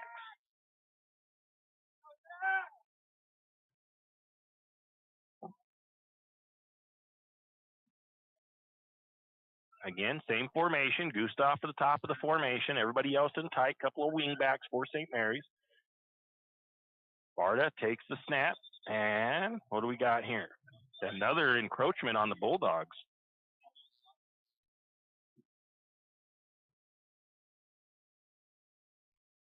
So it'll give St. Mary's 3rd and 9.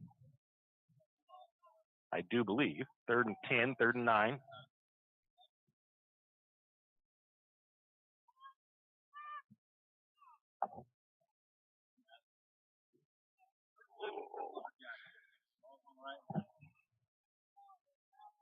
Lumberjacks break the huddle up to the line of scrimmage. This time we got two receiver set.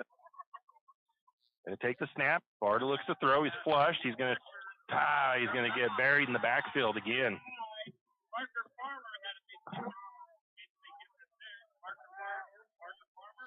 Bring up 4th and long for St. Mary's. Barta has to get some time to survey and to get that ball out. And last couple of possessions have gone pretty good for the passing game, and then this one, blocking is having a few issues again. Bulldogs might be just bringing some extra pressure. That ball is moved back to the 24 on the QB sack. Going to get a punt. Going to take a neutral roll as it's going to stay on the Lumberjack side of the field.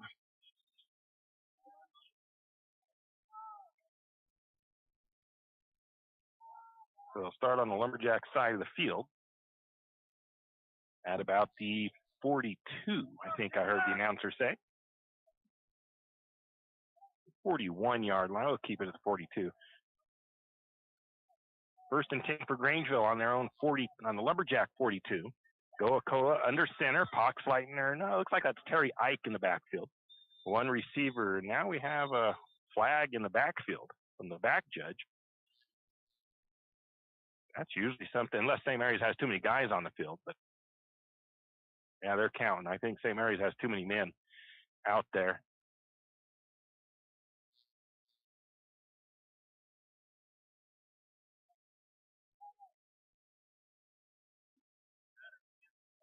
So St. Mary's has actually been, I think, fairly clean tonight as far as the pre-snap penalties.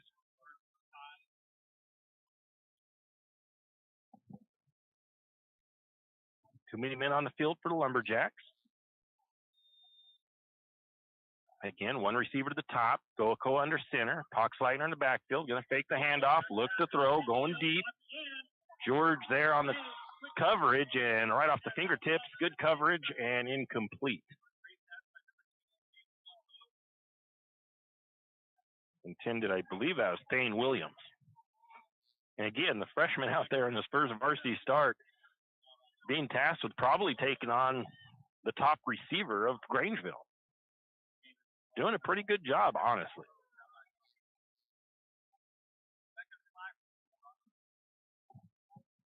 Second down and 5. One receiver to the top. Goakoa under center. Hands off to Poxleitner. Again, the Grangeville offensive line is doing a good job of opening up holes. That'll be a first down. Grimaldo with the tackle.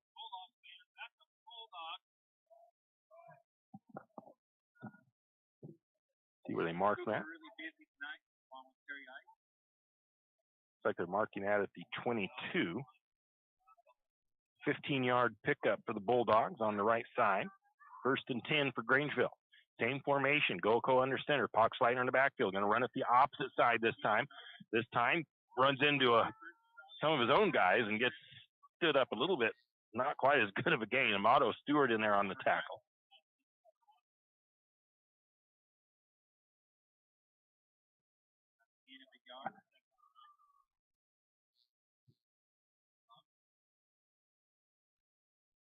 Brings up 2nd and 9 for the Bulldogs.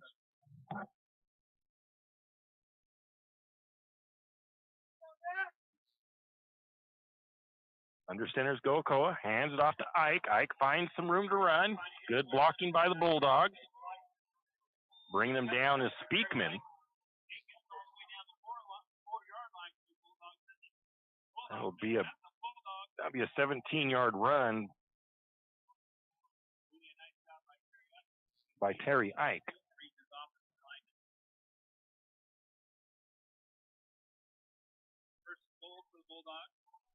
Bulldogs looking to punch it in here. 1st and goal from the 4. Man in motion. Goko under center. Hands it off to Ike. Ike going to be slung down at the line of scrimmage. One of them is Loki Rice in there on the tackle.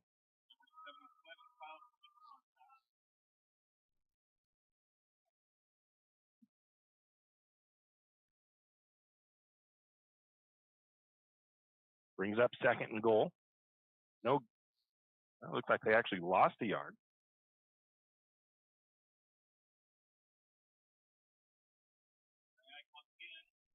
Ike with the walk carry this time.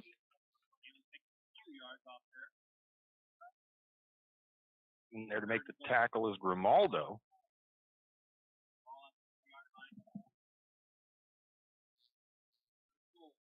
Third and goal from the 3 for the Bulldogs. This third quarter seems to have gone on forever in this one. 44-20 Lumberjacks trail. Hand off to Poxleitner and a big, I think St. Mary's was really looking to plug up the inside run. The Bulldogs bounce it to the outside and score on the right side of the line. Poxleitner has 21 carries now tonight. Handful of tackles, I think, for touchdowns for the Bulldogs. Makes the score 50-20 in favor of Grangeville.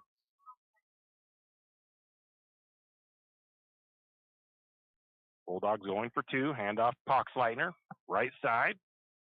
And he's just going to get in. I don't know who that was for St. Mary's, but they picked him up and kind of had him held in the air and swung him around a little bit. But it was after he crossed the 2-point line, the goal line. 52-20, St. Mary's trails with 1:41 to go in the third quarter. And St. Mary's will be getting the ball back. The upholstery company here in St. Mary's welcomes you to come in and bring your upholstery needs to them. They can reupholster just about anything you need. Automotive seats, interior, I don't know about interiors, recreational stuff, boat seats, motorcycle seats, your favorite chair in your house. You don't want to toss it out, take it to the upholstery company and see Robin Ronaldo. She'll get you taken care of. The upholstery company located at 405 West College Avenue in St. Mary's. Give her a call, 208-245-1016. The upholstery company, proud to sponsor tonight's broadcast of Lumberjack Football. See if the Bulldogs try to do anything tricky on their kickoff. They've been basically just kicking low-line drives, hoping to get one to bounce. I don't know if they're doing it to hope to get one to bounce off of a Lumberjack or something, but they've had some not really close ones, but they've had them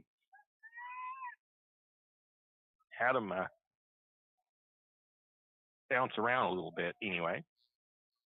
Brock Barta and Julian Grimaldo to receive it. Kicking off is Poxleitner. Of course, every time I've said that, it's been kicked almost directly to Gerard Dittman. He's had a couple of good returns tonight. Poxleitner lines it up. The kick is that low line drive. It's going to be to Brock Barta at the 25, I believe.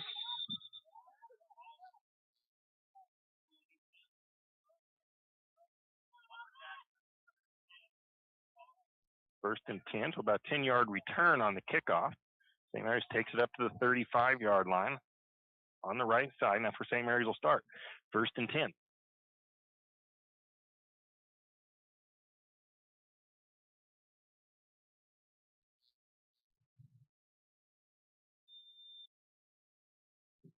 Two receiver set for St. Mary's. Sloper to the near side. Up to the top of the formation is Gustav. In the pistol is Barta. Man in motion is Barta. Dittman in the backfield. Going to look to throw. Going deep. Going to, looking for Jack Barta, looking for Brock Barta, and just overthrows him.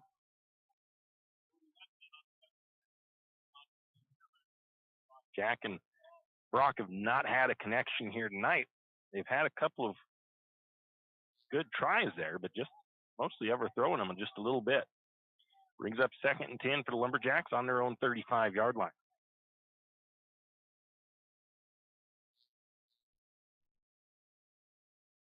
Getting the play into the huddle.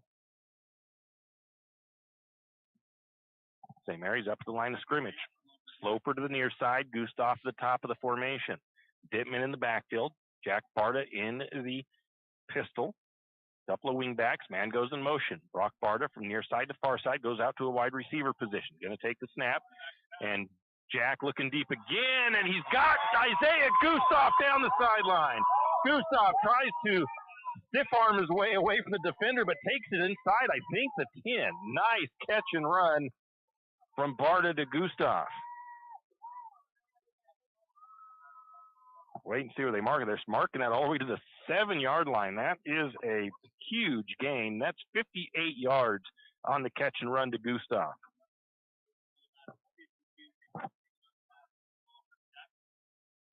First and goal for St. Mary's on that big connection. Gustav has had a couple of good catches tonight for the Lumberjacks. One receiver to the top, one to the bottom for St. Mary's. Gustav at the top, Sloper at the bottom. Going to look for Gustav again in the end zone. Looking for that kind of back corner fade there. Going to overthrow that one.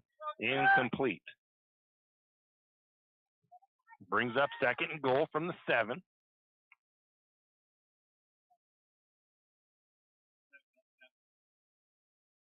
Jack's had most of his success in the passing game when it's been like a 3-step drop real quick and then getting that ball out of there. As the Bulldogs have been able to bring some pretty good pressure. I think there's 7 sacks now on the night. That ties St. Mary's as they only had, I think, 7 sacks on the whole season.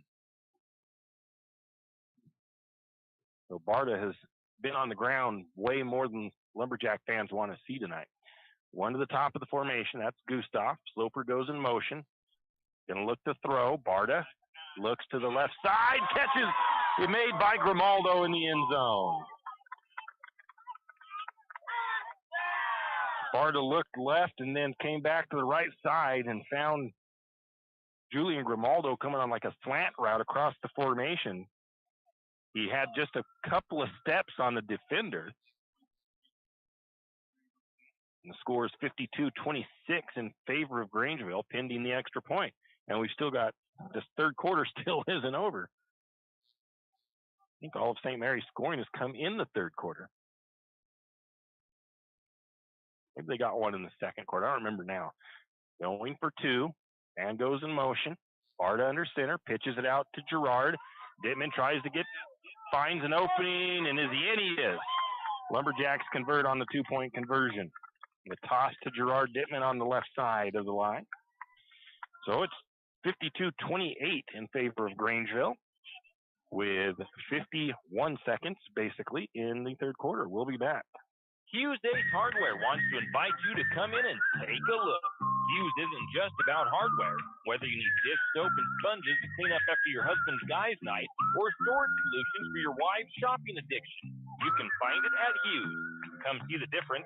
Everything you need from a blow dryer to replace the one your toddler drops in the toilet to a bathroom scale to help your hubby stay on his fitness goals. Hughes Ace Hardware is the place to get the products you need and the help you want all the time, every time.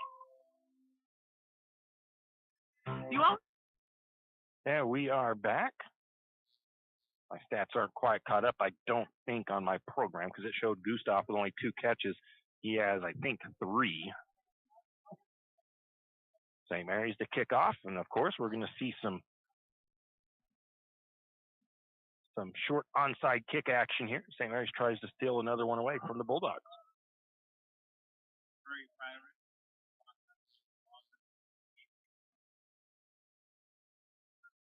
So Marcus Speakman is taking over the kickoff duties and replace, I guess you could say, of Amato Stewart. They kind of have a little battle going all week long in the kickoffs. This time the St. Mary's Lumberjacks spread everybody out. Goes back into their more normal kickoff look. They'll try something a little different here. A short bouncing kick. Oh, I think St. Mary's might have touched that, but I'm not sure. Not seeing a signal from the refs. They say Did they say St. Mary's or no? I don't think so. No, Bulldogs recovered.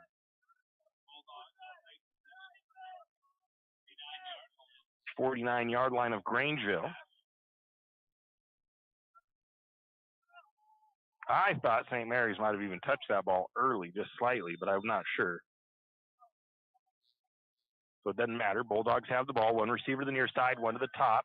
Goakoa in the pistol, trying to get the Lumberjacks jump off sides. They won't. Takes a look to the sideline.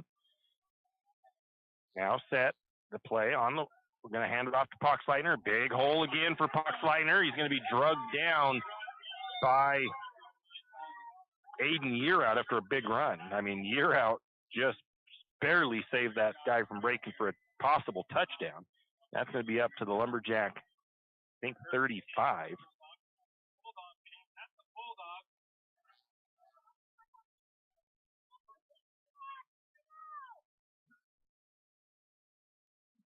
Grangeville with the snap, handoff to Poxleitner. This time he's going to be wrestled down at about the line of scrimmage. Loki Rice getting in there for the tackle.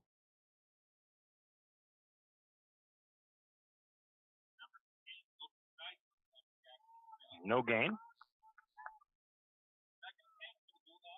2nd and 10 from the Lumberjack 35. One receiver to the near side, two to the top of the formation. Goakoa goes to the pistol. A little bit of a hard count there. Look, he looks over to the sideline. I don't know if they changed the play, or it looks like he's now. Oh, they're waiting for the. Okay, they're waiting for the quarter to come to an end. So coming into the fourth quarter, it's 52 for the Bulldogs, 28 for the Lumberjacks. We'll be back. Always hear on the radio, cross the bridge to savings. But it's true. St. Mary's Harvest Foods has what you need when you need it. And if you don't see it, then just ask one of the friendly staff, and they will gladly help you find what you need. From meat, super fresh produce, and dairy, St. Mary's Harvest Foods will save you big on the things you need the most. No time to cook tonight? Then check out the hot deli for something quick for dinner. St. Mary's Harvest Foods, where you truly can cross the bridge to savings. Yeah, we are back. Getting ready to start the fourth quarter here from Grangeville. 52-28, St. Mary's trails. And again, really the tale of two halves for the Lumberjacks. They didn't get a lot going offensively in the first half, couldn't get a lot of stops over Grangeville. The second half, they've come to life offensively, scoring. I don't know if they scored all 28 points in the second half. I don't remember. But if they did, we'll have to see what St. Mary's can do. It's a tall order to make the comeback at this point, but St. Mary's is playing hard out there against the Bulldogs. And if they can get a stop or two and score, they could make this very interesting. That's for definite, for sure. 2nd and 10 for Grangeville. Goakoa in the pistol. Again, that little hard count attempt there, and St. Mary's, the linebackers kind of do a little dance back there, but nobody on the line thankfully moves for the Jacks. Goakoa looks over to the sideline. Now readies himself. Two receivers near side, one to the top. Goakoa takes the snap. He's looking to throw. Going down the sideline, and it's going to be over the head, incomplete, intended for Thane Williams.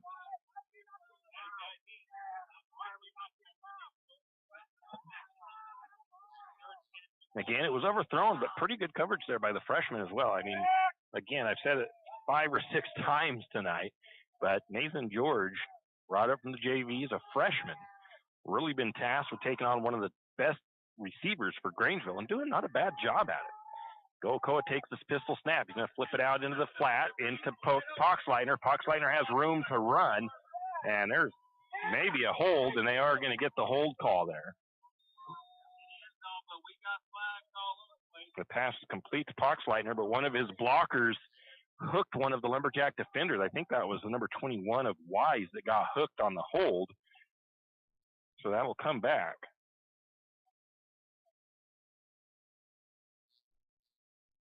We'll see where they mark it because it's from the spot of the ball or the flag.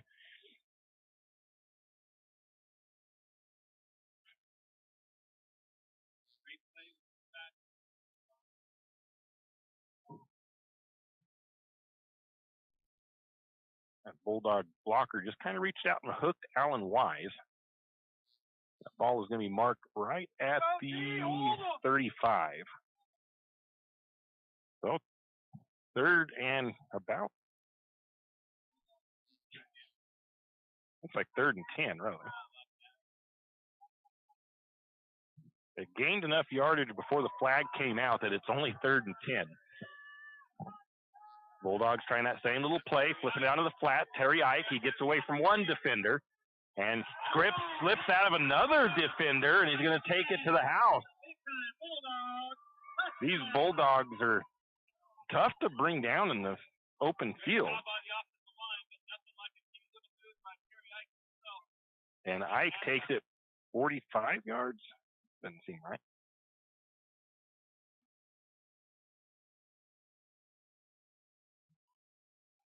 Oh, the ball was on 34.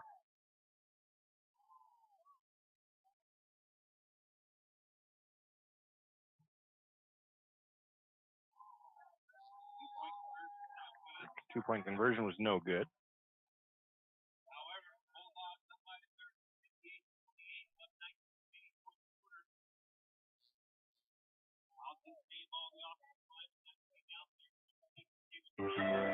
Jack Fuel Trucking knows that there are few things as important as wise use of our natural resources. And by utilizing the chips in the manufacturing of lumber, that is exactly what is accomplished.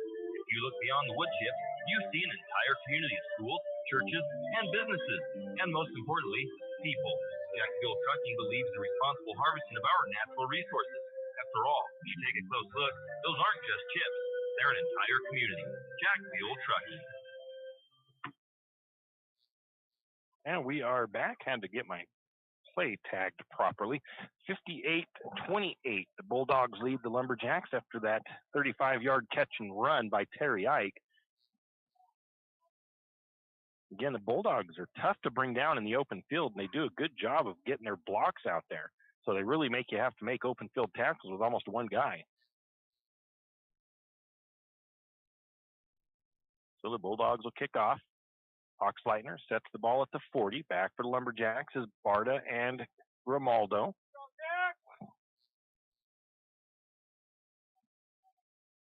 $11:19 to go in the game.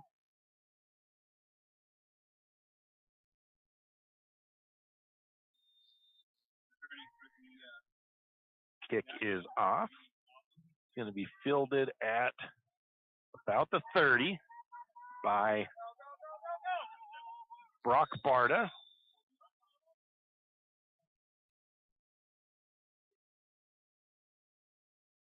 I'm going to say that he picks that up at the 30. And that ball is going to be marked at the 40. 10 yards on the return for Brock Barta. So St. Mary starts 1st and 10 on their own 40-yard line.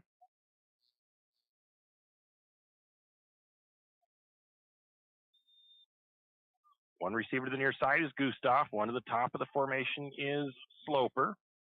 The ball on the ground, and Jack's going to have to fall on that one. Bad snap. Only the second. You don't want to see any bad snaps, but that was the second bad snap of the night so far. 5-yard loss there. Brings up 2nd and 15 for St. Mary's.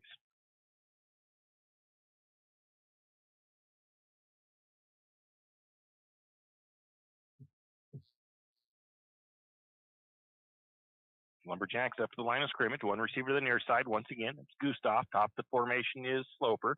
Bulldogs secondary backs out. They try a little tunnel pass to Gustav. Gustav looking for blockers. Gets past a couple of guys. Gets up to the first down. and beyond. Gustav taken out of bounds at the 40 of Grangeville. Some nice blocking and some nice moves by Gustav. A big block by the number 74 of St. Mary's, Pryor.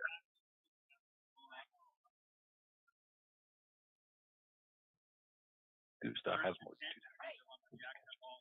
That ball is up to the Bulldog 40.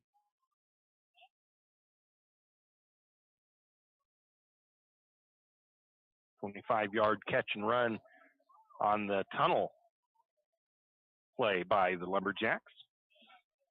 1st and 10 for St. Mary's onto the Bulldog side of the field. Gustav near side, Sloper to the top. Barta in the pistol. Dittman lined up behind him. Gonna take the snap, gonna try that tunnel play kind of to Sloper the opposite way. Sloper looking for room. He's going to stiff arm a guy and picks up about 12. Nice catch and run by Sloper.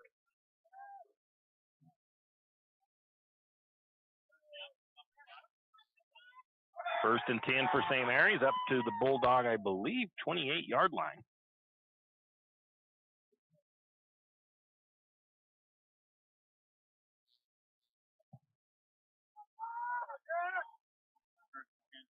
Same formation for the Lumberjacks. Bulldogs this time, their guys in the backfield don't go backwards. They're going to have the pitch out to Dittman. Dittman's going to try to get the edge, tries to squeak up inside of the defender, drags him for a couple of yards. Nice hard run by Gerard. Looks like they're going to give him 4 on the carry.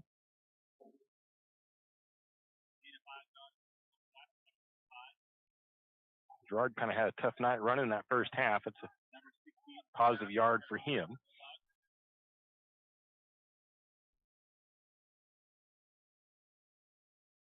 St. Mary's in the huddle.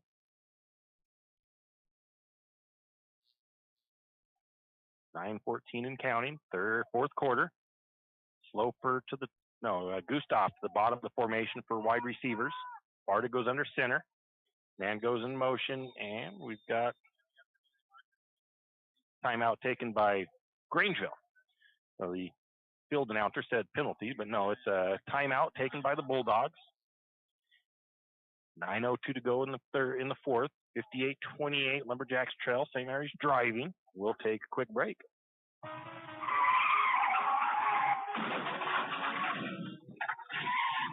Sometimes accidents happen. You never thought it would happen to you, but it did. Where can you turn for that friendly hand of support? Jack's Pharmacy is your good neighbor pharmacy in St. Mary's, where you'll find personalized care. Whether you need crutches, supports, wheelchairs, or even a hospital bed, Jack's is here for you. We service both Medicare and Medicaid. If you need durable medical equipment, come to Jack's, your good neighbor pharmacy, where you'll receive personalized service and attention.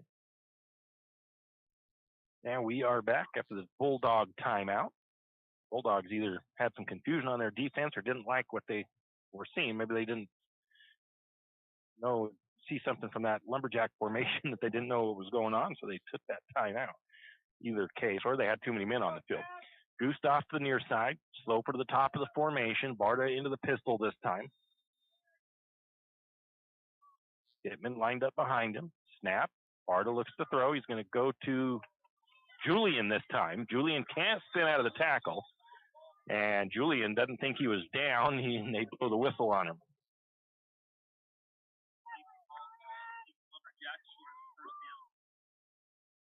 Picks up about 3.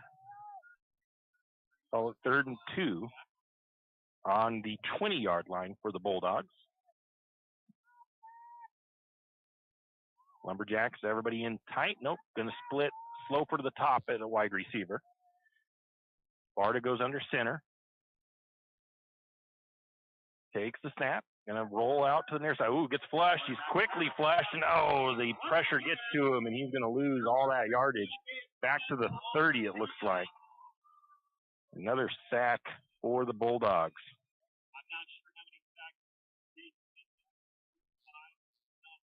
It's a big loss for St. Mary's. It's going to be 4th and, according to my numbers, 4th and 12.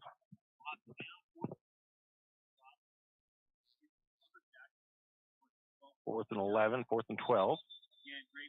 Lumberjack's going to take a timeout here because they got to try to dial something up for 4th and long. They've had some pretty good connections on long pass plays so far, but you got to give Barta just enough time to get that ball out too, though.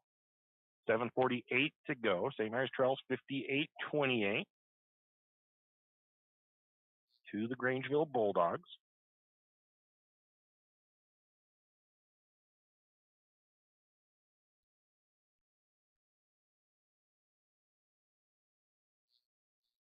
St. Mary's quickly out of their huddle, or out of their timeout.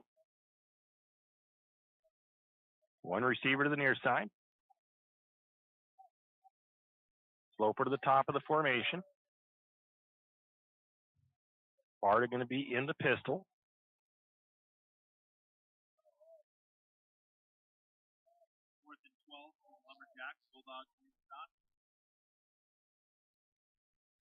Again, waiting for the umpire just to blow the whistle and get going.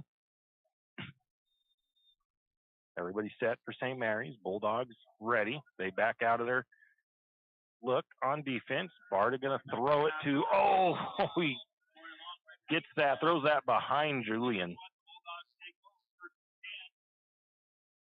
Kind of a good look there. Julian had a head of steam, but Barta threw it behind him. He goes and talks to Julian for a minute. I'm not sure if he's saying that was my bad or what, but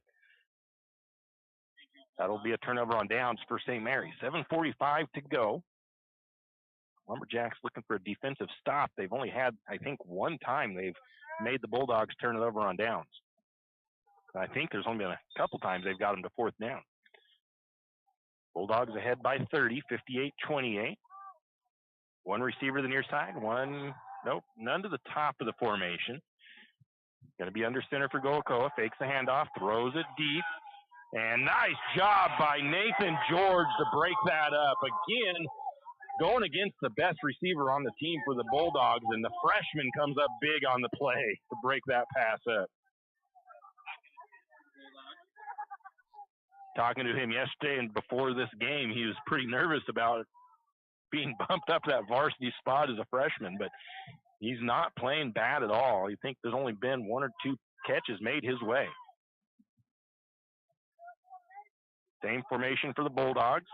Goakoa under center, takes the snap, hands it off. Poxleitner dancing around behind his blockers, finds a little gap, and is going to carry it for about 9 before being brought down by a host of Lumberjacks.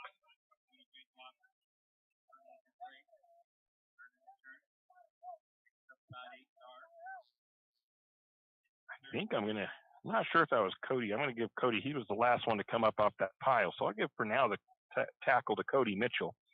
Brings up 3rd and 1. A long one for the Bulldogs. Lumberjacks should be watching, expecting a run here. Going to hand it off to Poxleitner. And again, the Bulldogs offensive line opening up holes. And it's going to be Aiden Yearout with the tackle, but not before the Bulldogs take it to the 50.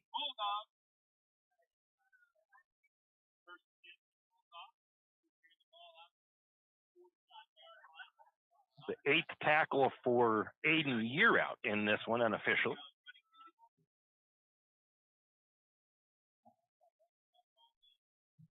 It'll be 1st and 10 for the Bulldogs.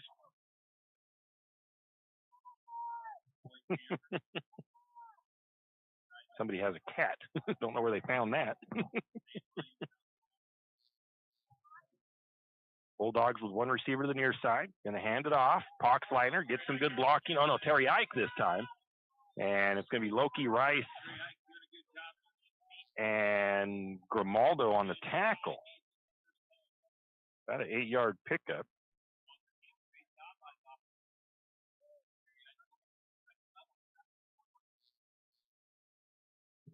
Bulldogs doing good blocking and opening up lanes for their running backs. 2nd and 1. Sounds like a St. Mary's fan's taking home a cat.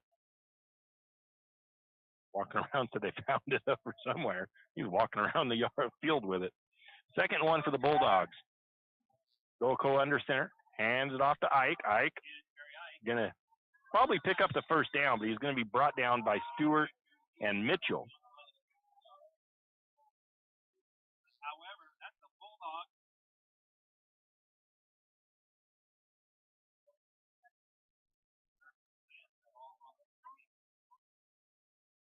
First and 10 for the Bulldogs. Their drive continues. Time clock ticking down. 5.5 to go in the fourth. Bulldogs lead 58-28.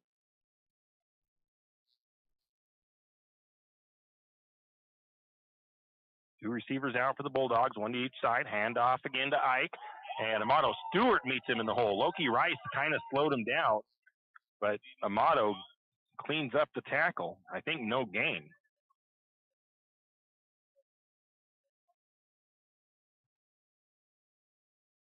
Cody Mitchell in there as well to help slow him down. Second 10, I believe, for the Bulldogs. They gave him a yard pickup on that, but it's not even really a yard on the sticks over here, so maybe more like 8 inches. One receiver to the near side, one to the top. Second 10, Goko under center. Hands it off again. This time it's Poxleitner. Going to get Aiden Yearout up there to read that pretty well, though, and stop that run from going anywhere. I think he got a couple of yards, maybe. 9th tackle for Yearout. Third, and it may not even be 3rd and 8, 3rd and 9. I don't think he gained really anything on that carry.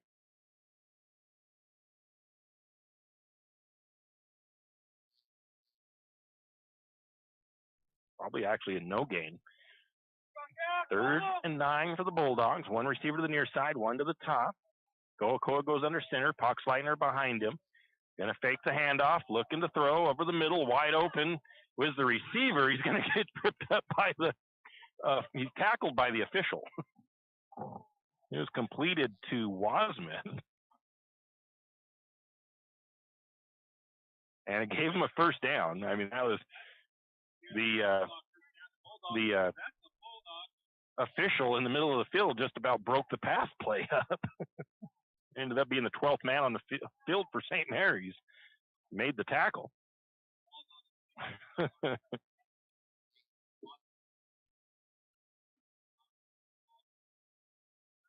Going to get a handoff to Poxleitner. He breaks through the hole, and he's going to take it in for a touchdown. Poxleitner has had a heck of a night tonight for Grangeville. 29-yard touchdown run for Cooper Poxleitner. 64-28, Bulldogs pouring it on here. Lumberjacks fighting, though, as we've got 3:22 to go in the contest.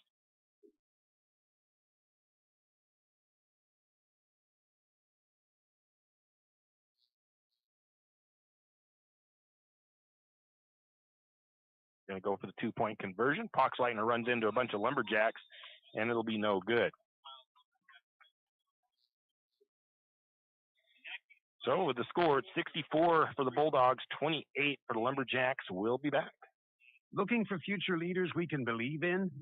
Look no further than the high school student athletes right here in Idaho. High school sports teach young people how to be effective leaders.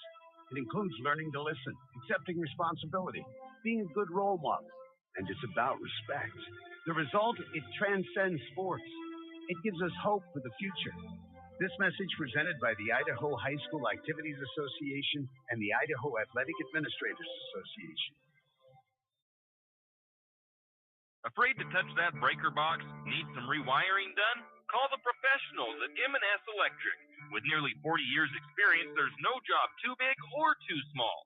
From industrial and commercial to residential and service work, M&S Electric isn't afraid. Serving Bennewash, Shoshone, Kootenai, and Latah counties, M&S Electric has you covered. Overhead work? M&S can do that too with their bucket truck. M&S Electric, 408 Main Avenue, St. Mary's. Give them a call, 208-245-3890. No job too big, no job too small. We do them all. M&S Electric. Yeah, we are back. Bulldogs will be kicking off. Poxleitner to do the kickoff duties. Bulldogs lead at 64-28. Tough night for the Lumberjacks, but they've fought hard all night so far. Again, though, a slow start. The low kick by the Bulldogs. That's going to take a Bulldog bounce, and the Bulldogs are not going to get on it. St. Mary's able to recover that, thankfully. It came loose from Grangeville, and St. Mary's ends up recovering it at the, looks like the 32-yard line or so.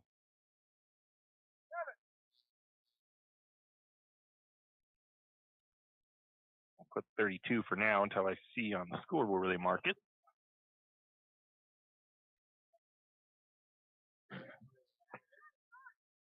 Scoreboard says 33-yard line. St. Mary's will start 1st and 10 on their own 33.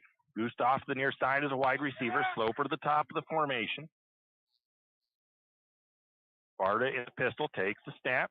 Going to pitch it to Dittman. Dittman has to get past one man, and he's going to get around him, sort of. Picks up about 8 yards. Nice run by Gerard.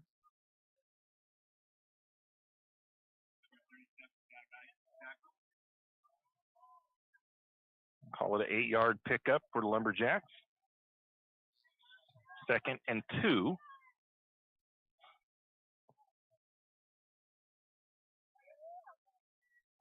Same formation for the Jacks. Gustav to the near side, Sloper to the top of the formation. Takes the snap. Gonna look to throw. A little head fake, and Barta can't get it out fast enough. I think the coverage was there, and Barta couldn't get the ball thrown. That has been just too many sacks tonight for St. Mary's.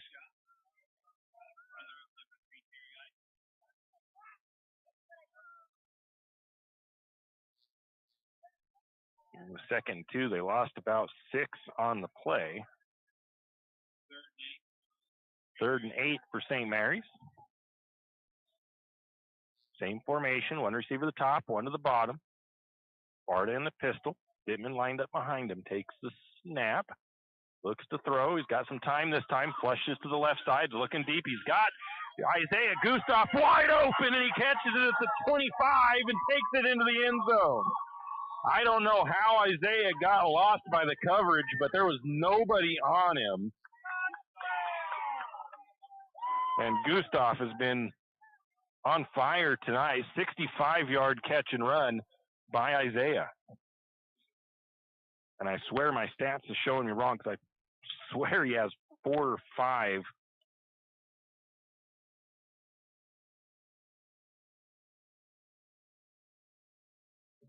catches in this one. St. Mary's will line up to go for 2.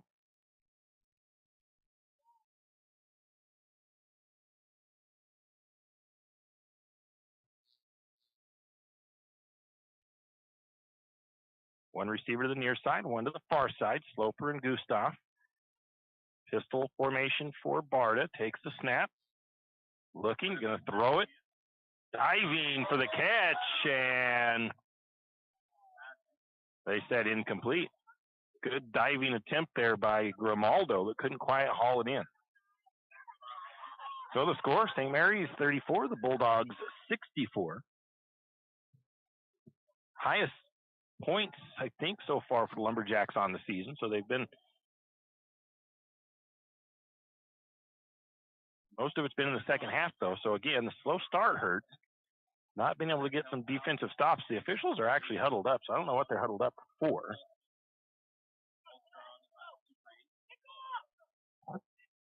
St. Mary's going to kick off. Everybody.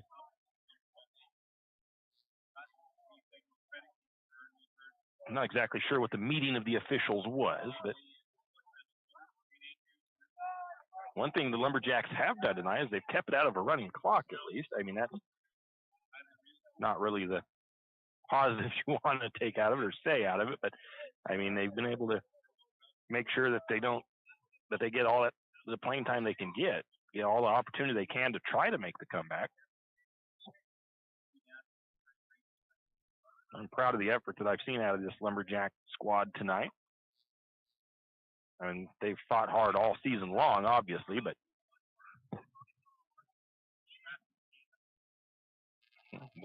maybe one last onside kick attempt for the Lumberjacks. See if they can get one more possession, one more chance to cut in, to try to get into the end zone again. Marcus Beekman will line up the Lumberjacks at the 40. Technically at the 35. The ball sits at the 40.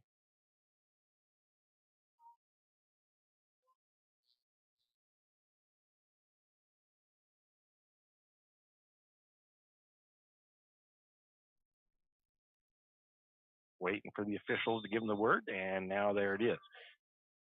Oh, that was really quick.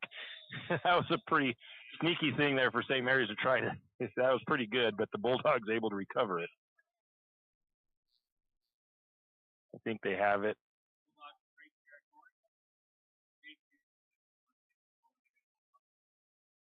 Seeing where they have that at just on the St. Mary's side of the field, no, right at the 50-yard line.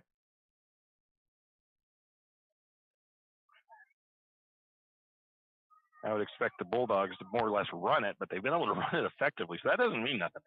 They're going to try to get the clock out here with just under 2 to go. 2 receivers to the near side, 1 to the top of the formation, and Goakoa is just going to knee it down. So that's pretty good. That's sportsmanship there, though. That's what you want to see, and unlike Bonners Ferry and Kellogg, when Bonners could have just ran the score out when they played them last week, and Bonners decides to try to score in the last seconds of the game, and they did. And Timberlake JV actually somewhat did that to St. Mary's in St. Mary's earlier in the year with a trick play when they could have just ran the clock out. So the game is going to come to an end. St. Mary's falls 64-34 to the Bulldogs. That clock is going to take a while to get down. We'll take a quick break and come back and look at some statistics. For all of your area high school sports schedules, updates, and recaps, including Lakeside, Kootenai, and of course, St. Mary's High School, pick up your copy of the St. Mary's Gazette Record every Wednesday. Not only will they have game recaps and highlights for area high school sports action, but local news and information. St. Mary's Gazette Record pickup copy today. For all your plumbing needs, call Nick's Plumbing and Heating. With Nick's professional staff, you can be assured of guaranteed quality products, installation, service, and repair of all of your plumbing.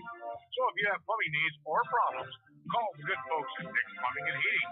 Call 245-5460. That's 245-5460. Nick's Plumbing and Heating. Installation, service, and repair when you need it. Nick's Plumbing and Heating, St. Mary's. When you need that morning pick-me-up before work or school, there's one place that comes to mind. It's a place that loves our community, the St. Mary's Lumberjacks, and all the local businesses and people in our village. Shift and Grind in St. Mary's is all about the community. Whether it's helping raise money for the Booster Club or for a family in need, the Shift and Grind family are always ready to help. So be sure to stop by Shift and Grind for your caffeinated needs. Located at 132 First Street in St. Mary's, Shift and Grind says, go Lumberjacks. And well, you're back, and you would have thought this would have been like a big, important district championship game, considering the Bulldogs were apparently dousing their quarterback or their coach with Gatorade. That's not really, I mean, they've still got a few games to go, but hey, each their own. Taking a look at the stats here, and of course, I goofed up and had the first quarter all the way through the first half because I didn't change that up. So I think St. Mary's might have scored in the second quarter today with their first touchdown. But the Bulldogs put up 30 points in the first half. St. Mary's, if it's right, St. Mary's scored 8 in the first half. And then St. Mary's scored 26 in the second half. The Bulldogs 34 in the second half. Taking a look at the team statistics, St. Mary's with 52 total plays. Grangeville with 65. The Lumberjacks 285 yards total. The Bulldogs 525 yards. I think St. Mary's had one defensive stop on the night, so St. Mary's could not come up with an answer to stop the run game for the most part. St. Mary's with 235 yards passing. The Bulldogs with 192. St. Mary's ground game couldn't get going very well tonight. They only had 20 yards on the ground. The Bulldogs ran roughshod over the Lumberjacks with 363 yards of rushing. 26 first downs for St. Mary's, 33 for the Bulldogs. No real turnovers. I mean, they kind of count a onside kick recover as a turnover. So technically, somewhat, St. Mary's did get a turnover there. But there was no fumbles, no interceptions. St. Mary's I only had with 3 penalties.